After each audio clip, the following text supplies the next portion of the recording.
is the NFL on NBC. We're in Oakland, California, where the weather can be just a bit dicey. We may have some rain. The Seattle Seahawks and the Oakland Raiders. And Merry Christmas, everyone. From Randy Cross, and I'm Charlie Jones. This is, Randy, one of those games that doesn't mean a lot in the standings, but means a lot to the ball players that are playing it. It really does. You know, it's very important to these players, these staffs, and these organizations to go away in a positive note. And I always call these carbon monoxide games, you know, because the cars are backed up, they're packed, and the engines are running. They're getting ready to get out of town. And the team that hasn't packed the earliest is the one that's going to win it. All right, let's first talk about the quarterback situation for Oakland. Well, we've got a different quarterback. Billy Joe Hobert is going to start. You know, Billy Joe Hobert's got kind of the offensive lineman's mentality. He's 0-4 as a starter, but look for the Oakland Raiders to open up the passing game down the field. He's a very strong-arm quarterback. Naturally, they'll run the ball some with Napoleon Kaufman, but look for them to take the ball to that old vertical deep down the field passing. And for the Seattle Seahawks, it's the same situation. They have a new starting quarterback, Stan Gelbaugh. Well, and Stan Gelbaugh's 0-11 as a starter in the NFL, and one of these guys is getting off the schneid. You know, Dennis Erickson, his staff, and the players are very excited about Stan Gelbaugh. He's 34. He's played all over the world, and they really think he's got a chance to win this game. And I think Seattle, with him, is going to be able to move the ball against Oakland.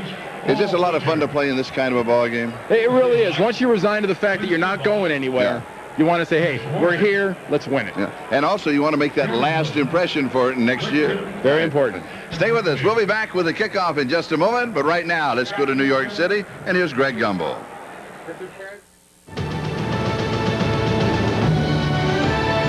All right, Charlie, and let's run down the scores as they are right now. First of all, in Buffalo, the Bills have made the postseason. The Chiefs are out. The Bills win it by a score of 20-9, and Buffalo will host a wild card game. At Cincinnati, the Colts lost a chance to host a wild card game as they fall to the Bengals. 3 touchdown passes by Jeff Blake. The Bengals win it 31-24. Indianapolis will be at Pittsburgh in the first round of the postseason in the AFC. Jacksonville, 19-17. Morton Anderson missed a field goal in the final 10 seconds of this game that would have allowed the Chiefs to be in. Instead, the Jaguars win, and they are in the postseason. They will travel to Buffalo in the first round. Pittsburgh is at Carolina, and the Panthers lead this one 18-14, just under 2 minutes to play in the game. In Green Bay, the Packers beat the Vikings 38-10, the final score there. The New York Jets, with an early 14-0 lead, have blown that at the Meadowlands, as teams who play in the Meadowlands are wont to do. The Dolphins lead it 31-21, just over 6 minutes to play in that game. In Philadelphia, the Eagles 29-19. They lead the Arizona Cardinals late in the game. The Baltimore Ravens, the falling, that is now final. The Oilers win it by a score of 24-21. So the Oilers finish 8-8. Baltimore finishes 4-12. And in Tampa, the 5-10 Tampa Bay Bucks going in make it 6-10. They beat the Chicago Bears 34-19. We'll send you back to Charlie Jones in Oakland for the kickoff in just a moment. Welcome back to Oakland. Here are the weather conditions. The temperature is 54 degrees, humidity 68%. Forecast breezy and rainy. And I tell you, we've had sunshine, we've had dark clouds, light clouds, we've had moving clouds, we've had sprinkles, a bit of everything today. And it really is going to be important, because you'll see the whole center of this field has been resodded in the last week or so. Look for a lot of slipping and sliding inside by the linemen and running backs. Seattle Seahawks have won the toss, and Corey Harris is the deep back on the kickoff return as we are underway in this final regular season game. This one will go through and out of the end zone, so with the touchback, we'll bring it out to the 20-yard line. And Stan Gelbaugh, in his 10th year, played his collegiate ball at Maryland. He is the starting quarterback for the Seattle Seahawks, and this is his offensive line, Randy. This offensive line actually has done a pretty good job. Pete Kendall done a nice job as a rookie. Howard Ballard, look for that right side of Ballard and Graham in the running game. His backs and receivers. Well, Lamar Smith starts at running back. Chris Warren's got the bad ribs. Won't see much of him at all today. And Carlester Crumpler last week was their big receiver against Jacksonville. So the Seahawks will start from their own 20-yard line, first down. Opening series of the ball game. Lamar Smith is the tailback, fake on a pitch out, and here is the reverse. The handoff is to Joey Galloway, who's outside across the 30 and out of bounds to the 31-yard line. So they open with a bit of trickery against this defense of the Oakland Raiders. And this is a defensive line, Charlie, that can really dominate physically. Justin McLaughlin, the Pro Bowler, the best example of that inside. Linebackers in secondary. And Charlie, the reason you run a reverse like that is because these linebackers and defensive backs react very quickly to the flow, and that's why they got hit for that big reverse there by Galloway, who's always a threat. Gain of just over 11 yards on the play, first down. And now the handoff to Lamar Smith. He comes inside, and he goes to the 35-yard line. He's going to pick up about 4 yards on the play. Should be second down and 6 for the Seattle Seahawks. You know, watch an awful lot today for one thing. When the run starts this way, watch the backside and how they seal off the run. Christmas colors. I like that. Exactly. Now watch the right side and the job they do sealing things off backside. That is going to set up a lot of the big runs. You know, Carlester Crumpler, Ballard, and Graham set that up for Lamar Smith. Second down. Lamar Smith. He's going to lose a yard. So spotted at the 34-yard line. It's going to be third down and 5. Yeah, that there was set up by Pat Swilling. You know, Pat Swilling's a guy that you talk about physical dominance. He is not the first lineman with the Raiders to come to mind, but he's somebody that can get upfield quickly. That's what he did there. But, you know, watch these defensive ends, especially guys like Pat Swilling. It's so important for them to get that quick first step. And with this resodded area, they'll actually try to line up maybe a little wider to get out of the resodded area so they get better footing. 4 wide receivers on this offensive set. Trying to hit a swing pass to the right side of Lamar Smith, and it's knocked away. Charlie trying to luckily get rid of this thing. Lorenzo Lynch was blitzing from his position. Greg Beekert coming from the onside. You see Pat Swilling coming from the other side, and Beekert knocks this thing down. And remember, from the outside, that's your middle linebacker blitzing. So Beekert knocks it away. It's fourth down. That means that Rick Tootin will be kicking. And Tim Brown is the return man. Low line drive. Not that good a kick. Very quickly through the return man. There's room to run for the 20. A return of 10 yards out near the 30-yard line. And so the Oakland Raiders are going to take over on offense.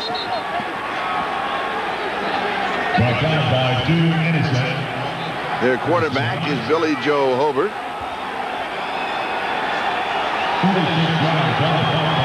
And as he strolls out, we'll look at the offense of the Raiders, starting with an offensive line. There's a change at center. Oh, there is. Barrett Robbins, the center's been out with a combination of flu. He's been in the hospital with a bad reaction, and he's been sick. Turk starts there. Tim Brown, the Pro Bowler, wide receiver, Charlie, and Napoleon Kaufman is very electrifying at running back. Hobert steps back, fires, pass is incomplete. Defensive coverage was there right at the 35-yard line. Kenny Shedd, the intended receiver, and Terry Wooden very close. Very close. They're going to let him play today. Seattle's front 4 defensively. They got 2 Pro Bowlers, Sinclair and Kennedy, and Sinclair's the man whose job it is to put that pressure on Hobert, especially when he wants to go downfield. Linebackers in secondary. Well, you saw Terry Wooden with his close coverage right there. Carlton Gray and Corey Harris are the guys most responsible for those down-the-field passes at corner. Tim Brown is the motion man. 4 wide receivers. Kaufman, the remaining back. Incomplete. James Jett, the intended receiver. So Billy Joe has come out throwing. Fred Thomas had the coverage in the nickel defense for the Seattle Seahawks. It's going to be third down and 10. Yeah, Charlie, we've already seen, too, you know, timing patterns for Mike White's offense when they're running those 15-yard outs like that are very important. And when you see little slips and falls by the wide receiver, that enables Greg McMackin's defender there, the defensive coordinator for Seattle, to recover better, and it throws the timing off from the quarterback and the receiver. 3 wide receivers on this end, an open tight end. Kaufman the remaining guy. Overthrows, one-hand grab, nice catch. Andrew Glover from the starting assignment at tight end for Ricky Dudley pulls this one in. That is only his 9th reception on the year. Robert Blackman makes the tackle. When you see the linebackers drop, watch an area between the linebackers and the defensive backs. That's right where Billy Joe throws this ball. Nicely placed, a great catch, and that's the one thing the Raiders haven't been getting out of Ricky Dudley lately, are those tough catches. Dudley's been knocking them down. Glover catches that one. First down at the Seattle 45-yard line. A gain of 25 yards on the play. Here's the first running play by Kaufman. He has 10, 15, almost breaks it for a touchdown. Just a step away from going all the way. Terry Wooden finally stopping Napoleon Kaufman, who is averaging 6 yards a carry. That's tops in the NFL. Well, yeah, I mean, this team is leading the NFL in average yards per carry, because when you got a Napoleon Kaufman, you get a shot at him, you better throw. And you don't have to get all the way in the side of this guy. You don't have to square up on Napoleon Kaufman. When he's averaging 6 yards a crack like that, you get a chance to throw at his legs. You better take it, because if you miss, he is gone. And a gain of 18 yards on the play, first down. No score in the ball game. Kaufman slipping and sliding, jumping to the outside. He's going to end up at the 32-yard line. He will lose about 5 yards on the play.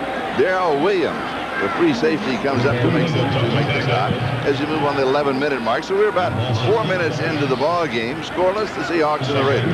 Hey, it's kind of surprising. You say the field's wet and there's new sod. How come the guy doesn't fall down? Well, you know, this isn't one of those great big running backs. Those are the folks up in Seattle are used to seeing this guy from the University of Washington. You see the center of the field, but a big, heavy back, I think, tries to make that cut and falls down, but he's kind of a hummingbird running back. He's not much weight going down when he puts his foot. 5'9", 180 pounds, Napoleon Kaufman. Top draft choice a year ago. Deep downfield, incomplete. Tim Brown had it in his hands. That's one that's very, very catchable. Darrell Williams was there for the Seahawks. Oh, when they signed Darrell Williams from the Cincinnati Bengals as a free agent this year, he was brought in to make plays, and he has made plays. And there's a great example. He's right with Tim Brown. The ball's put where it's supposed to be. You see that left hand, though. It just strips Brown out completely. I mean, he has been a great add to the defensive backfield of the Seahawks. So it is third down and 14 for Oakland. The Seahawks on their offensive set. They picked up one first down. After that, it was in 3 and out. And here's a sack. Ball comes loose inside of the 30, out around the 28 or the 29-yard line. That was Michael Sinclair, Charlie, coming around from that left defensive end position. And the Oakland Raiders have recovered the fumble. And Sinclair he's hurting as he comes up. Well, you see that left elbow brace he's wearing, but you know what's hurting him is his back. Watch the contortion he does trying to get around Lincoln Kennedy. Now he grabs him, and here comes the contortion as Hobert gets knocked back over him, and the ball comes loose. So the ball at the 28-yard line.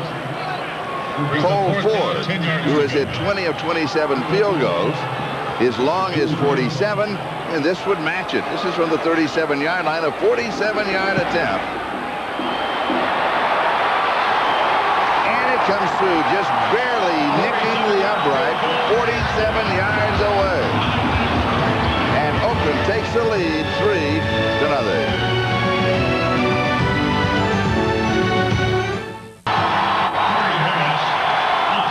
As we come back, we're joined by a heavy drizzle here in Oakland, as Corey Harris, the deep back on the return, will move up and field the ball at the 11-yard line. He's now through the 20, the 25, past the 30, out around the 32-yard line on the return. So the Seattle Seahawks, a little pushing and shoving already going on. These last games are kind of touchy-feely games anyway, Charlie. I mean, and you know, there's a scoring drive of the Raiders with that field goal, and Napoleon Kaufman hiding under that jacket and towel somewhere, the running back most responsible for those yards. And it is now it's no longer a drizzle, Charlie. It is flat raining. Got the ball on the Seahawks 33-yard line, first down. Lamar Smith is the remaining back. 2 wide receivers, a little slow on the exchange. And the pass is incomplete. May have gotten away from Stan Gelbaugh. Joey Galloway, the intended receiver. Terry McDonald had the coverage. He had a bit of a problem from Kevin Mawai. on the exchange from center. That comes right up to his chest. Juggling act. Went right through his hands, Charlie. Straight through his hands and hit him in the 8. Seattle got awfully lucky with that kind of an exchange, and now that it's really starting to pour down here, watch all these quarterback center exchanges and the handoffs.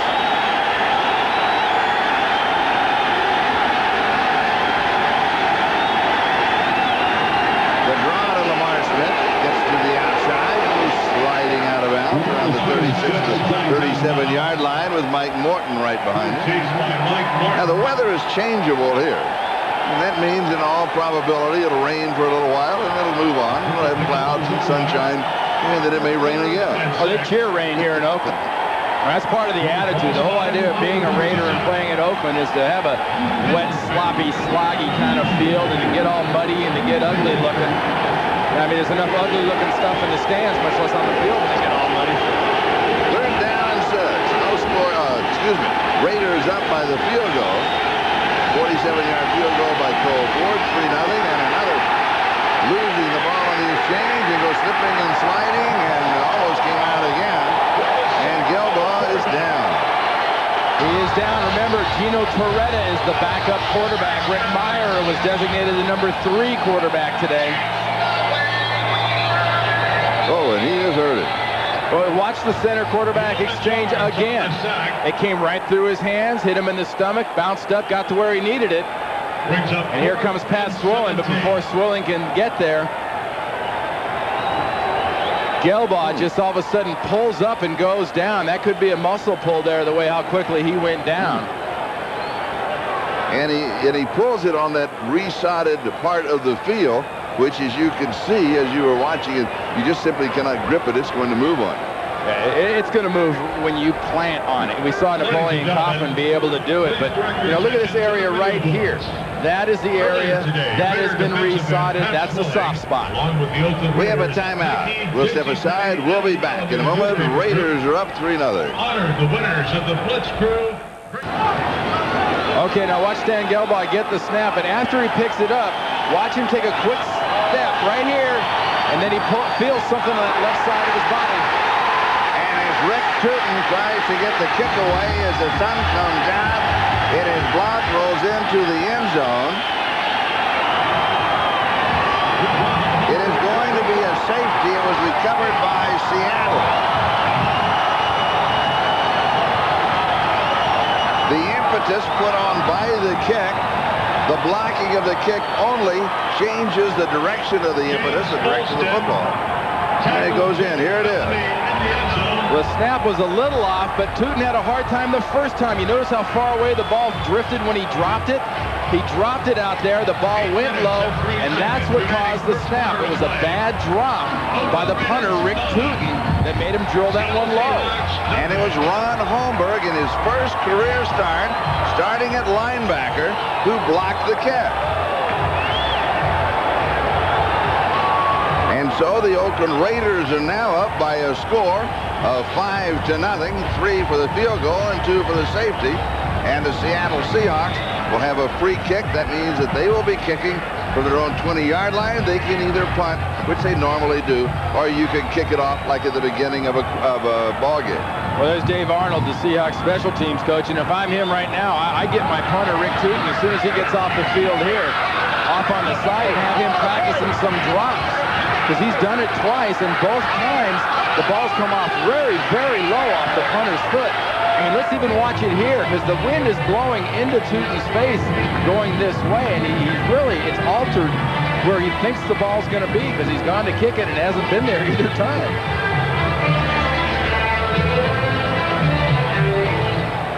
And the sun has come out, as we mentioned, and a gorgeous rainbow in the backdrop.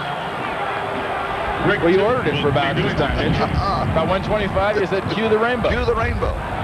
And it's a Merry Christmas rainbow. Tim Brown back to receive for the Raiders. Another low kick, Charlie. Tim Brown is back along with Darrell Hobbs, and it is Hobbs who is the return man. And he is hit at the 41-yard line, pushed back to around the 38. And the Raiders will have the ball in good field position at their own 41. We'll take a timeout. We'll be back. Oakland leads at 5-0. This is Charlie Jones, Randy Cross. Raiders have the ball on a 5-0 lead at the 41-yard line. Napoleon Kaufman kind of dodges in and out, picks up a couple of yards on the play. It'll be 2nd down and 8. Bad news for the Seattle Seahawks.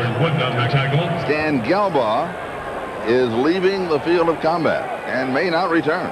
Well, the word downstairs from them is a torn groin muscle. Very, very unlikely. And with a muscle like that in wet, cold weather, not a chance. That means that Gino Toretta will be the next quarterback for the Seattle Seahawks. Myers, the 3rd quarterback. Deep down the far side, the race is on, and it is a diving reception. Yes, for Kenny Shen. Whoop, he had to catch up for that one, and he did. And Billy Joe Hobert just unloaded Carlton Gray with a tackle. This ball must have changed directions on Shed half a dozen different times. Look at him working on Carlton Gray here. And this ball's in the air. Gray is just slightly trailing. Doesn't get a chance to turn at any time. But look at Shed just concentrating with those eyes. It's moved. It's moved. His body moves. And I tell you, Billy Joe Hobert can get the ball down the field. 51 yards on the play. 6-yard line of Seattle. 1st down, goal to go. And here's Napoleon Kaufman. Just inside the 5, the 4-yard line. Couple of yards, 2nd down and go. Brought down by Cortez. Hey, this is the situation. They're up 5-0. They're going against this defense. And this defense has had a problem all year long in preventing touchdowns in the red zone. They're the worst in the NFL, 31 out of 50. See that touchdown percentage, 62. Offensively, that's what you want. Defensively, it's about 30% off of what you want. 2nd and goal. Over to throw, drills it over the middle. No, incomplete. Andrew Glover, the tight end, the starting tight end, who has one good reception already in the ball game. Cannot hang on to this one.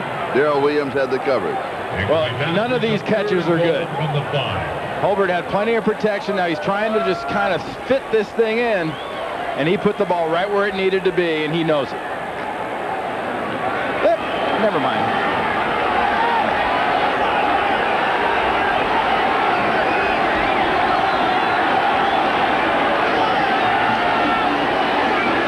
Again to throw. Now he has pressure. He has to get rid of this.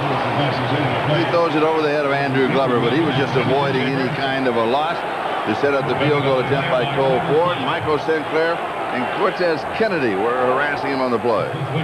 You know, Hobert, you saw his reaction to that drop ball by Glover. It doesn't take a quarterback too long to get in there and give you that old vet starting quarterback reaction on a drop, does it? No. How can you do this to me? That comes from junior high school. I guess that's part of being a quarterback. They build that into the model. 22-yard field goal attempt by Cole Ford. And he drills this one. The Raiders add 3 more. They scored 3 times, 2 field goals and a safety, and they are up 8-0.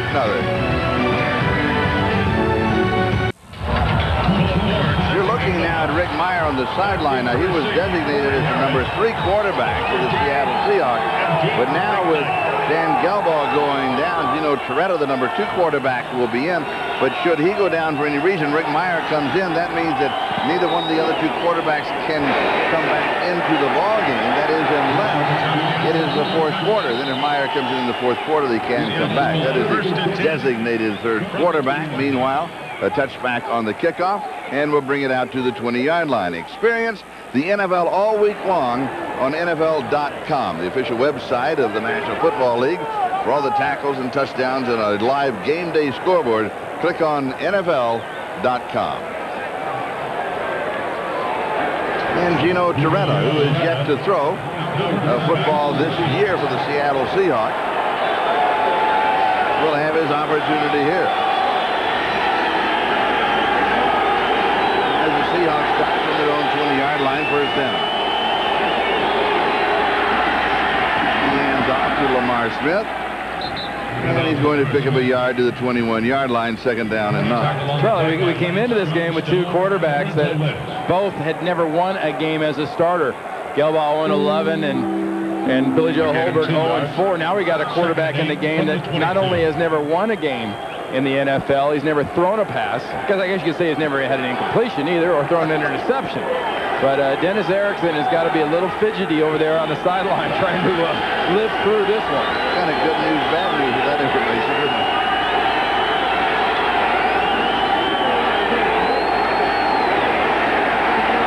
Ball comes loose at the end of the play. The official is going to say the ball was down at the 24-yard line. So it's going to be 3rd down and 6. Lamar Smith again, the ball carrier. You figure that Toretta now will have to throw. Well, you know, Dennis Erickson took his shots there. He said, well, let's let him hand off a couple times and see if we can't get a few of the butterflies that I'm sure are there out.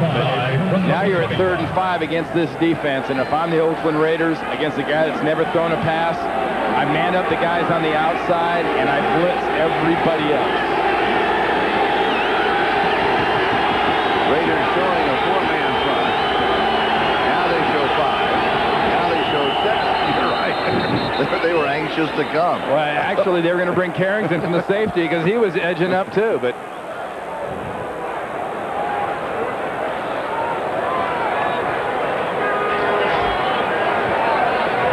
Mike Carey, the referee. False start on the offense, number 66 and 87. Pete Kendall It remains 3rd down. and Carlester Crumpler, they were also getting antsy, seeing that the Raiders, they knew they were coming. well, if you didn't like 3rd and 5 with a guy that's never thrown a pass, you're going to be absolutely nuts about 3rd and 10. Because the Raiders showed you they were going to bring 7 people at the quarterback. And Dennis Erickson only has to hope his blitz pickup and blitz recognition is in place. This time the Raiders only bring 4. Gets rid of it in a hurry, and it is incomplete. Well, they only needed 1. Russell Maryland came right up the middle so fast, Toretta had to jump that thing off. So it'll be 4th down and 10. That means that Rick Tootin will kick it away, and should also mean that Tim Brown could come up with good field position for the Oakland Raiders. Well, remember, watch the drop of Tootin as he kicks this ball. He's had 1 block, and he's kicked 2 very, very low. Watch how this comes off his foot.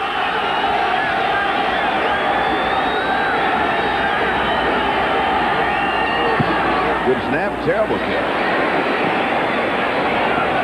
Takes a Raider roll inside of the 40, down to around the 36-yard line. Well, you know, Rick Tootin's had a great year kicking the ball, averaging over 44 yards a punt, but right now he's kicking like an indoor kicker, kicking outside in wet, sloppy conditions, because it's definitely having an effect not only on his drop, but his plant and the contact he's making with the ball. And then it starts to play with your mind. Then you start thinking about it. That's what you're doing. Well, you know, and you got to remember, kickers, somebody puts kind of Vaseline on their monkey bars of life to start with. So they don't have much of a grip to start with. Don't start prying fingers off. They're monkey bars of life? And Chester McLaughlin's back's tightening up. We saw Sinclair's earlier for the Seahawks. Oakland starts with a 36, fakes the pitch out. Over scrambles, now just a little underhand shuttle to Derek Fenner. Well, they make something out of nothing. And they end up with about 6, maybe 7 yards on the play. Dean Williams with the tackle for Seattle. These kind of plays, you'd almost like to have a camera just looking at the face of Derek Fenner. Because when Hobert scrambles out here, he sort of says, I'm going to run, no, you take it. And Fenner's, he's getting ready to block. He turns around, sees his quarterback, and all of a sudden he's flipping him the ball. Harvey Williams is the tailback. And Tim Brown goes in motion. And here is Harvey Williams, and he'll have the 1st down. He needed 3, and he got 4. Dean Wells with the tackle. You know, what a disappointing year for Harvey Williams this year. And we talk about how well Kaufman's played and his rushing average. Here's a 1,000-yard rusher that finally got his 1,000 yards after really kind of being held back at Kansas City. Got 900 the first year here. Then he gets 1,100 yards. And now they refer to him here in Oakland as a situational ball player. People kill to get a guy that's got 1,000 yards and not refer to him as situational. 1st down. Has the corner, turns it, 45-yard line. Pick up a couple of yards on the play. Dean Wells, the middle linebacker, again with the tackle as he stops Harvey Williams. You talk about ball players in this game that you know, are playing and almost doing sort of auditions. You know, you got a guy like Harvey Williams. You got Rick Meyer now, number 2. You know, what's the future hold for Meyer? What's it hold for Chris Warren from Seattle? What's it hold for Harvey Williams? So, you know, there's a good chance. You look at these guys right now in silver and black and in the white jerseys of Seattle. Next time you see them here on NBC in the NFL, they'll be in different jerseys. Market for a longer gain than I suspected. Good for 6, second down and 4. Hobert now with pressure, rolls away from it, and he throws. Just shy of the first down. Harvey Williams almost takes it on one knee. Still unnecessary throw out of bounds there. I'm surprised they didn't flag him. I guarantee if a Raider defensive back did that, it's a personal foul. Gray on the coverage. Carlton Gray of the Seahawks. Why is that? Why is it not called on the other side? Hey, look at the end here with Gray. 3rd and 1. Out of bounds, throw him down. Yeah. Number 68, reports as an eligible receiver. Rick Cunningham is an eligible receiver as a tight end for the Oakland Raiders. Well, on 3rd and real short, they always use Cunningham as a tight end. They've got big tight ends to start with. Now they've got one really big tight end. Play action fake on 3rd down and half a yard. Underneath the coverage to the 30-yard line, and it is gone for the first down. James Judd. Robert Blackman had the coverage for Seattle. Well, what do? It's 3rd and short. You bring a tackle in. You've got 3 tight ends. And you throw a play-action pass. You can see that offensive line pop right up, so the pass is not surprising to the defense. Boy, you're kind of awful lonely down there, and I don't know how good a look our officials got it where that ball is. I don't know if he had it or not, to tell you the truth. But it is a first down. Inside of 30 seconds in the first quarter. Here's Kaufman. He reverses his field. He outran himself.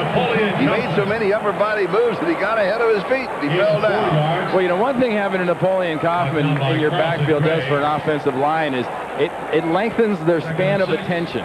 Because normally you block for 2, maybe 3 seconds. If you got Napoleon Kaufman back there, you better block for 4 or 5 seconds, because there's no telling where he's going. And that is the end of the first quarter with the score. The Oakland Raiders out in front of the Seattle Seahawks 8-0. This is Charlie Jones, Randy Cross. Sun is shining here in Oakland. We've had clouds and rain, and now we're getting clear skies. A very, very nice afternoon. Yeah, Napoleon Kaufman so far looks like he could run through in between the rays of sunshine and some of the breaks he's made. Here's Kaufman again, jumps to the outside, puts on another move, goes to the 20-yard line. Napoleon Kaufman. Robert Blackman with the tackle. He played for the University of Washington Huskies up there in Seattle, so you know, he's got a little bit of moss between his toes. He's used to playing in this wet weather, so that sloggy field doesn't do anything to him. And you see what he's done this season. You know, last year he doesn't start, but he still contributes a lot. He started 7 games, but I tell you what, this guy usually only gets anywhere from 7 to 10 carries during a game, generally speaking. Last time against Seattle, he had 104 yards. Change around. Just short on the measurement. A gain of 5 yards. And the important thing, too, Charlie, when you're trying to go after Napoleon Kaufman as a defender, you know, the last thing you really want to do is try to break down and watch him make moves. You just got to kind of commit to where you think he's going to be and try to hit him. Because if you start, you know, adjusting, and if you play defense with Greg McMackin there, the defensive coordinator for Seattle, don't break down. Just go. Because you'll pull a muscle trying to make moves with him. Well, are you going to guess at a spot? Do you go for that spot and hope that he makes his move and comes back into it? Just go for the spot, be where you're supposed to be, and have faith in the other guys playing defense with you. They're going to be inside of you. We got the 3 tight end formation back for the Raiders. 3rd down and inches. You look for the quarterback sneaking and other things. And the give is to the second back. Benner at 6'3", 245 becomes a tailback. Right, and his fullback was Glover, the tight end. He's 6'6", 250. I tell you what, and Glover got all the way clean through. A fullback should never be able to get all the way through a hole without hitting somebody. That's when you know it's a tight end trying to be a fullback, because a normal fullback's going to just try to hunt somebody up to hit. Even if it's got his jersey on, he'll hit it. First down for the Raiders at the Seahawks 16-yard line.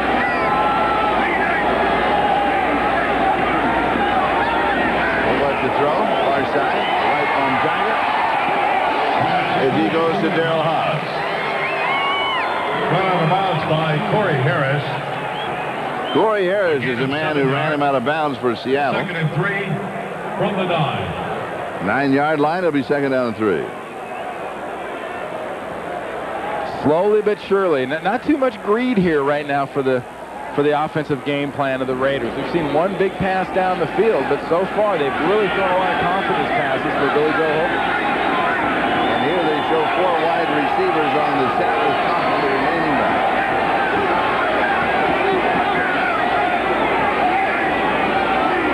Hobert goes to an audible.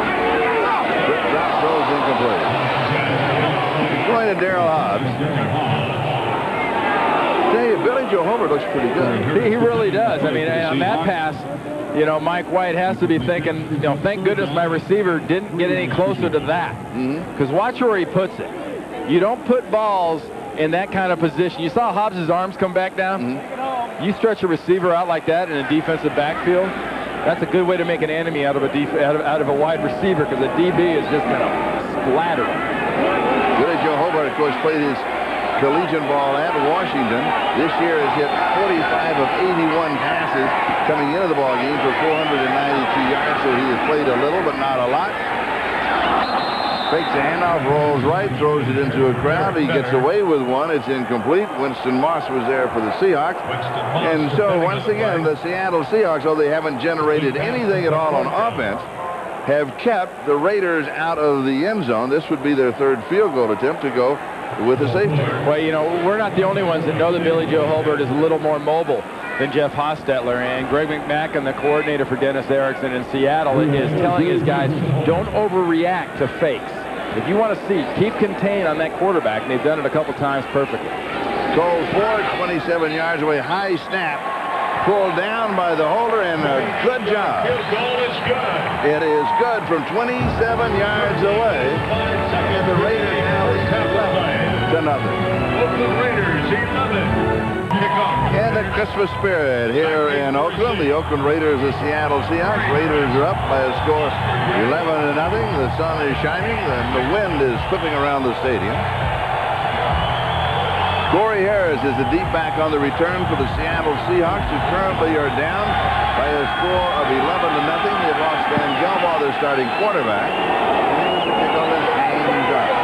Here's the 9-yard line on the return by Harris.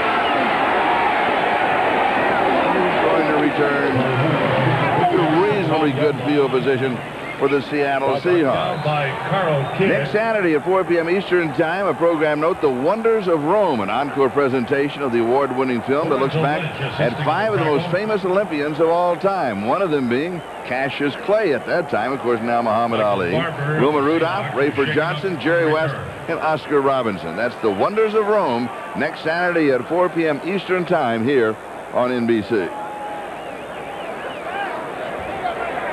19 yards on the run back by Corey Harris. Michael Barber of the Seattle Seahawks is the injured player who the trainers are working on right around the 25-yard line. And once again, a player down for about the 5th time so far early in this young game, right in the middle of that field in that sodded area. I mean, you've seen people take some really funny-looking falls and cuts in that area so far today. And the re-sodding was right down the middle of the field, just outside of the NFL hash marks, as you can see. That's just a little darker, and it goes from the 15-yard line on your left all the way down to the 10-yard line on the right side. And that was done. The Monday night game ripped it up. A couple of high school championship games here ripped it up, and now they re-sod it. It's only been about a week, so it hasn't much chance really to knit. And, you know, really, you've watched the Raider passing game has addressed that field. They've done most of their passing to the outside of the hash marks. And And there is Billy Joe Hobert. You know, he had a haircut and it was a little short, and then he looked at it and said, well, why don't we just shave it all off? Well, he's got more hair now on his chin than he has on his head. That's right. There you can see in the back. It's a bad look, though, Charlie. Bad look. I mean, he's got that offensive lineman mentality, though. I mean, for some reason, you go ahead and just shave it. Gentlemen, pick up your copy of the beautiful. If you're that close, why not? It's an ugly thought of what somebody like Marino or Kelly looked like with no hair.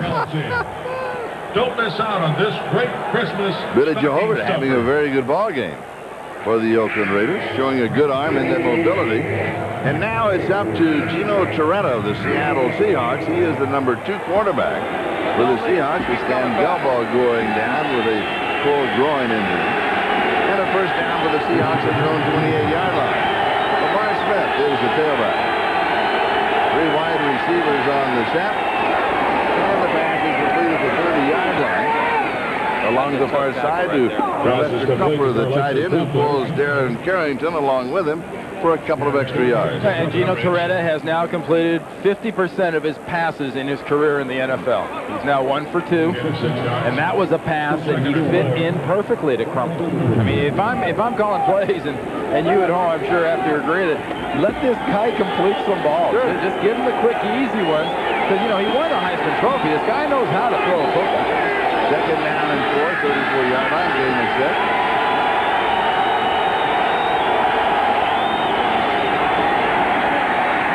There for Lamar Smith, a yard to the 35. It's going to be 3rd down and 3. As Greg Beaker was waiting for him in the hole. And, you know, we talked about Kaufman, that kind of hummingbird approach as he runs. Well, Lamar Smith doesn't quite get to flap his wings fast enough to get away from Beaker there. There's no really room to cut or move. Not a lot of hum there. A lot of bird, but not much hum. 3rd down, 3.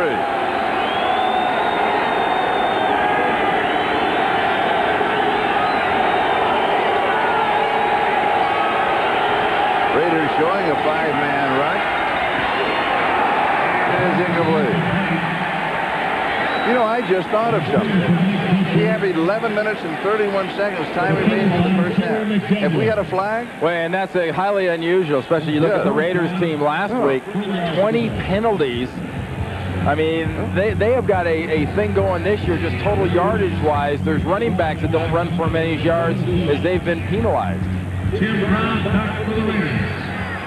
The Raiders need 8 penalties and 94 yards in penalty to break their own NFL record in the ballgame. Actually, they don't want 8 penalties and 90-something yards. They'd rather not have that. They already got it. High snap, throws it down, gets the kickoff. This one another low line drive to Tim Brown. He is very returnable because the ball gets to him before the coverage does. A pretty good pickup coverage to the 25-yard line. The tackle is made at that spot. Raiders will start from there, and we'll be back in a moment.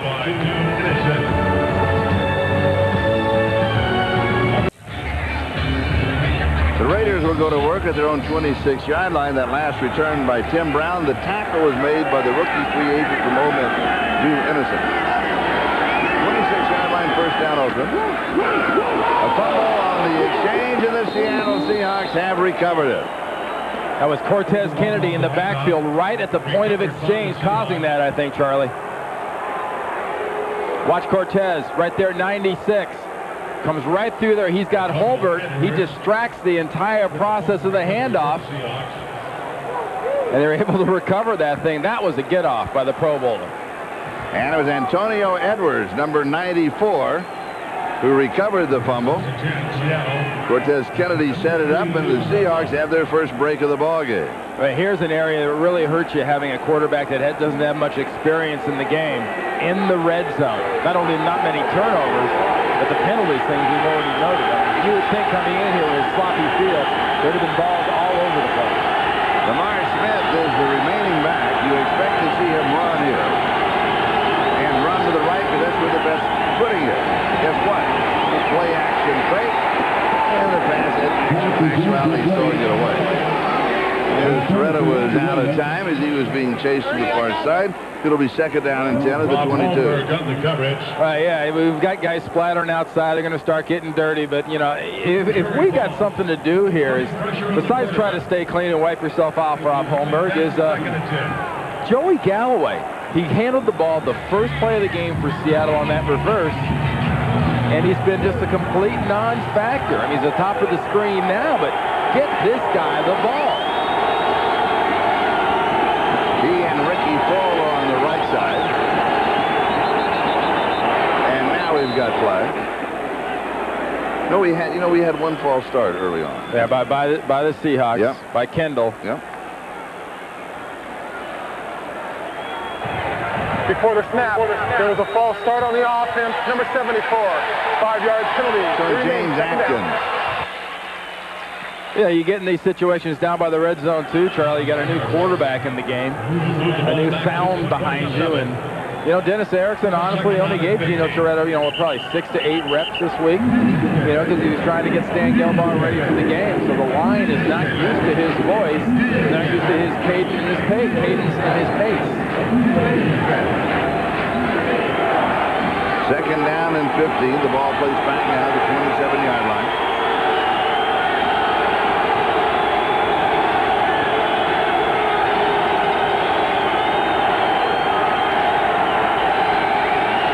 Pressure from, this one is in as he was trying to go to the left flat. A little swing pass out to Lamar Smith. Chester McLaughlin came in, and he got a hand on it. Well, he was in Gino Toretto's face enough. He could have gotten his face, his elbow, his shoulder, the better part of the left side of his body on this pass if he wanted to. Look at him he's working against the rookie Kendall, and he goes right by him and gets that right hand out there to block that. See, then he's got the presence of mind to turn around just in case he pops it straight up, try to get himself an interception. Third down and 15. Lamar Smith again, the remaining back against 3 wide receivers. I'm wondering why Toretto they don't go to the shotgun. He has pressure from both sides. It is incomplete. It will be 4th down and 15. Russell Maryland with the pressure. Pressure on the quarterback. Well, Maryland gets in his face. This is pure inexperience here. He's getting the rush, and it's just a matter of reps. Where are the people I'm supposed to dump it to when things are hot and things are bad? And, he's backing up, running, trying to get away from people and get the ball at the same time. It's not a pretty picture. Todd Peterson now with a 45-yard field goal attempt. He drives this one. And he drives it through for 45 yards away. We've got a flag down. That's in the part of the field that usually comes a number of people on the field, maybe too many Raiders.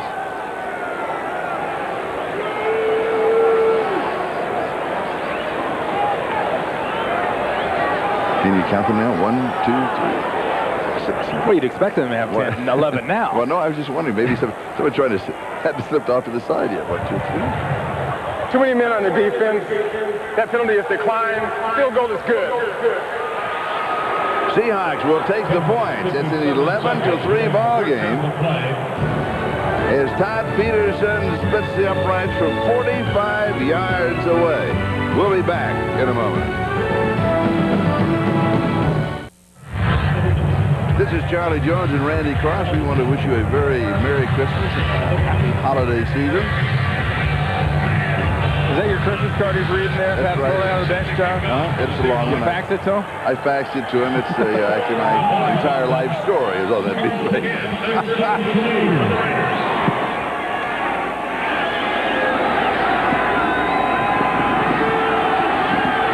The kickoff return is taken by Carl Kidd. And he excites the Sparks crowd here. Pretty round. It's, what would you guess? 35, 40,000, somewhere in that neighborhood, possibly? I'd call that complimentary. Thank you.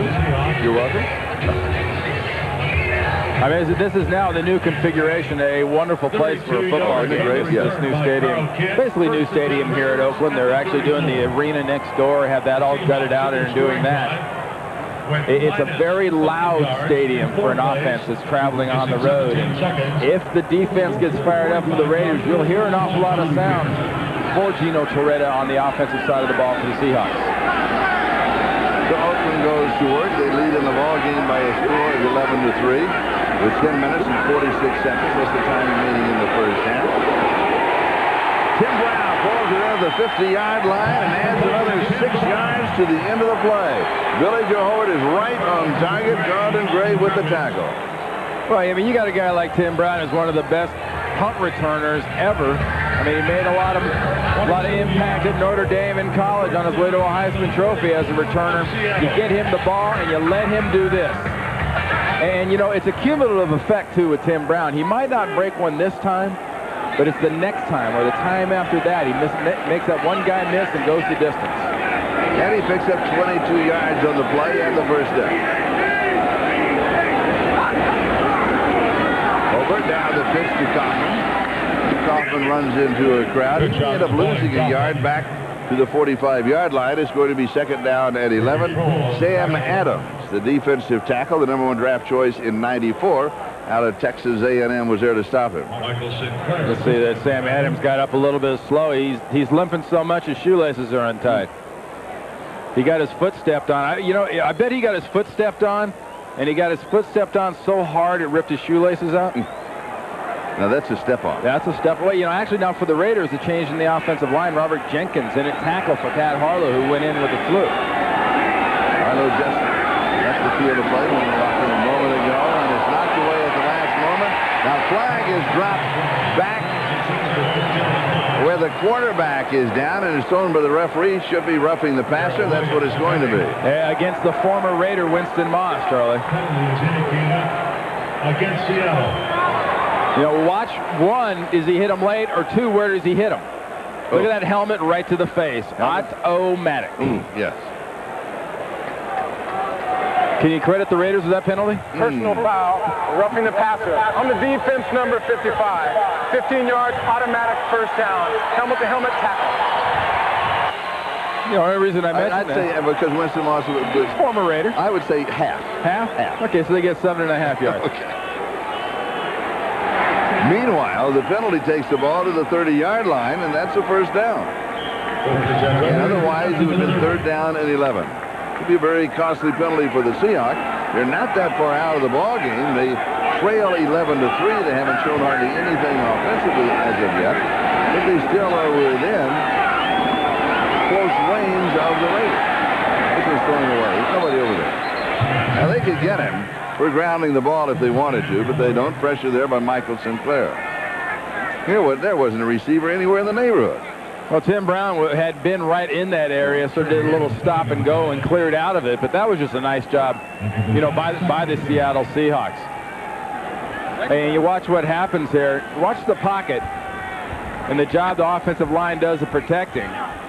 They do a nice job. It doesn't break down to the very end. You see everybody is run off. There's nowhere for them to go. And they're in the receiver within 15 yards to be generous. Second down and 10. And here is Kaufman. Has a little bit of a hole over the middle. He goes to the 25-yard line, picks up 5. Third down and 5. He's fun to watch, isn't he? He really is. And you know, he's getting some good blocking from his line, but he's also getting pretty good blocking from Glover, the tight end. They're lining up in kind of an H-back position or a fullback, and they're using him to crack. Watch him crack inside. Watch Glover. 87, the tight end, working right here. Got Winston Moss. Gets him in the hole right there where the hole's supposed to go, and pop that ball behind it with Kaufman. So they're making Mr. Glover earn his paycheck here in the last game of the season. Happy holidays illustrated in red. Who's to say? Third down and 5. Over with a nice move. Move forward in the pocket, and there's the flag that they wanted. Ask and ye shall receive. Well, they were all asking for it, were they? All the guys in black were. That's right. Legislation.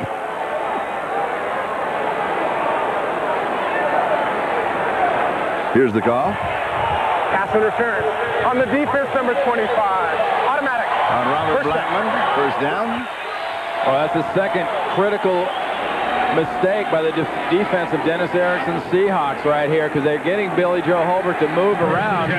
You see Robert Blackman gets that shot up around the head and shoulder before the ball gets there. And look at him.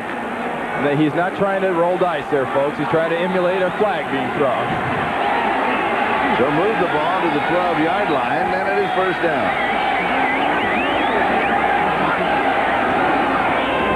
Here's Kaufman. Was shut down inside, tried to come outside, was shut down there. He's going to take a bit of a loss. It's going to be second down, still 10. We'll mark it at the 12-yard line again. That was Terry Wooden and Winston Moss on the tackle there. There's an instance where a running back gets out into the flat. He's got all these moves and everything else, but Winston Moss brackets him from one side, Wooden gets him from the other side, and Mike White's halfback's got nowhere to go. 7 minutes and 49 seconds and counting. That is the time remaining in the second quarter. We have yet to have a touchdown in the ballgame. We've had 4 field goals and a safety. Raiders lead it 11-3. Play action fake to Kaufman. Kaufman with a nice block. Completes the pass to Derek Fenner. Fenner goes to the 5-yard line. Antonio Edwards with the tackle. Did you see Derek Fenner at the end of that when he catches that ball? It's almost like he was surprised he had it. Yes. You know, it's a nice job here of protection. See, Fenner kind of fakes the block. Kaufman gets the key block. Well, watch him catch it like, whoa, I didn't fall down and I got it. What a deal. 7-yard line.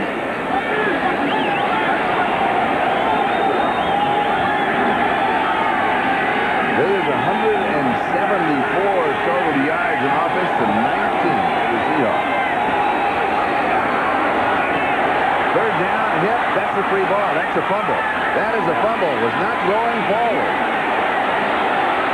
It's another fumble. Seattle has the ball. They fumble it with possession. They re-fumble it. A flag is down. The flag is down. The Raiders have the ball. Now, who knows if it stands up? If it does, it'd be a first down, but the flag is going to change things. They're going to call that, I think, an attempt at a forward lateral is why they throw this flag down. So, and we got another flag over on the other side. Exactly. That's the motion for an illegal forward pass or a forward lateral. This is one of those plays with everything that goes on that you know, if you ever read those books, you be the referee, and they have, if this happens and that happens, the ball comes loose, and then he returns it and runs this, and then that happens, and then he's down. You know, who gets the ball and where? And in the book, it's Team A or Team B. I never played for either team. See, now that was definitely a fumble by Gelbaugh because the arm was not going forward. Hobert. Yeah. And that was definitely a fumble. And then it was definitely a fumble also when the ball was attempted to be lateral forward. After the change of possession, there was an illegal forward pass by the intercepting team. That penalty is 5 yards, and they retain possession first down. Now watch what happens here. Here's Billy Joe Hobert. Terry Wooden with the fumble recovery. He gets hit from behind by McCrary. That's a fumble. That's definitely a fumble. And then what happens after that? The ball is picked up. Wooden is trying to get the ball forward. See him try to flip that thing. He flips the ball to Blackman. Then Blackman tries to flip it over to Corey Harris. Ball spotted at the 6-yard line. It's an illegal forward pass like that. To be honest with you, that's the reason it doesn't change possession. Because the ball is immediately dead on the illegal at forward. The point of the illegal forward pass. At the point of the illegal then forward they pass. assess the penalty from that point. So it wasn't where the ball was recovered. So the play is dead at that point of the illegal forward pass. Correct. All right. And a lucky break for the Seattle Seahawks. And they have the ball on their own 6-yard line, first down. We got fans trying to throw stuff out of that end zone section down onto the Seahawks.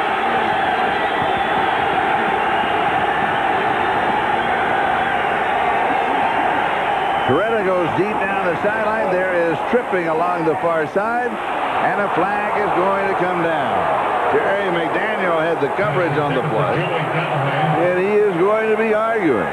Well, he's arguing that Galloway initiated the contact, trying to come around him to get to that ball. On the defense. Automatic. First down. That's what you have to watch as far as, you know, he's got every right in the world to be where he is defensively. The offensive player cannot go through him to get to the ball. Look at it. Oh, wow, there you go. Never mind. There it is. Never mind. It happened before the trip. Yeah. McDaniel with that right arm trying to force him out of bounds is what the interference came in. And a 30-yard penalty out to the Seattle 36-yard line. Seahawks have the ball, first down. You know, Coretta can unload the ball down the sideline and give him a little time. Here's the mark And Lamar Smith can run, Charlie, if they give him a little blocking. But nobody touched Nolan Harrison in the better part of the defense on that side of the ball. I wish I'd have said that.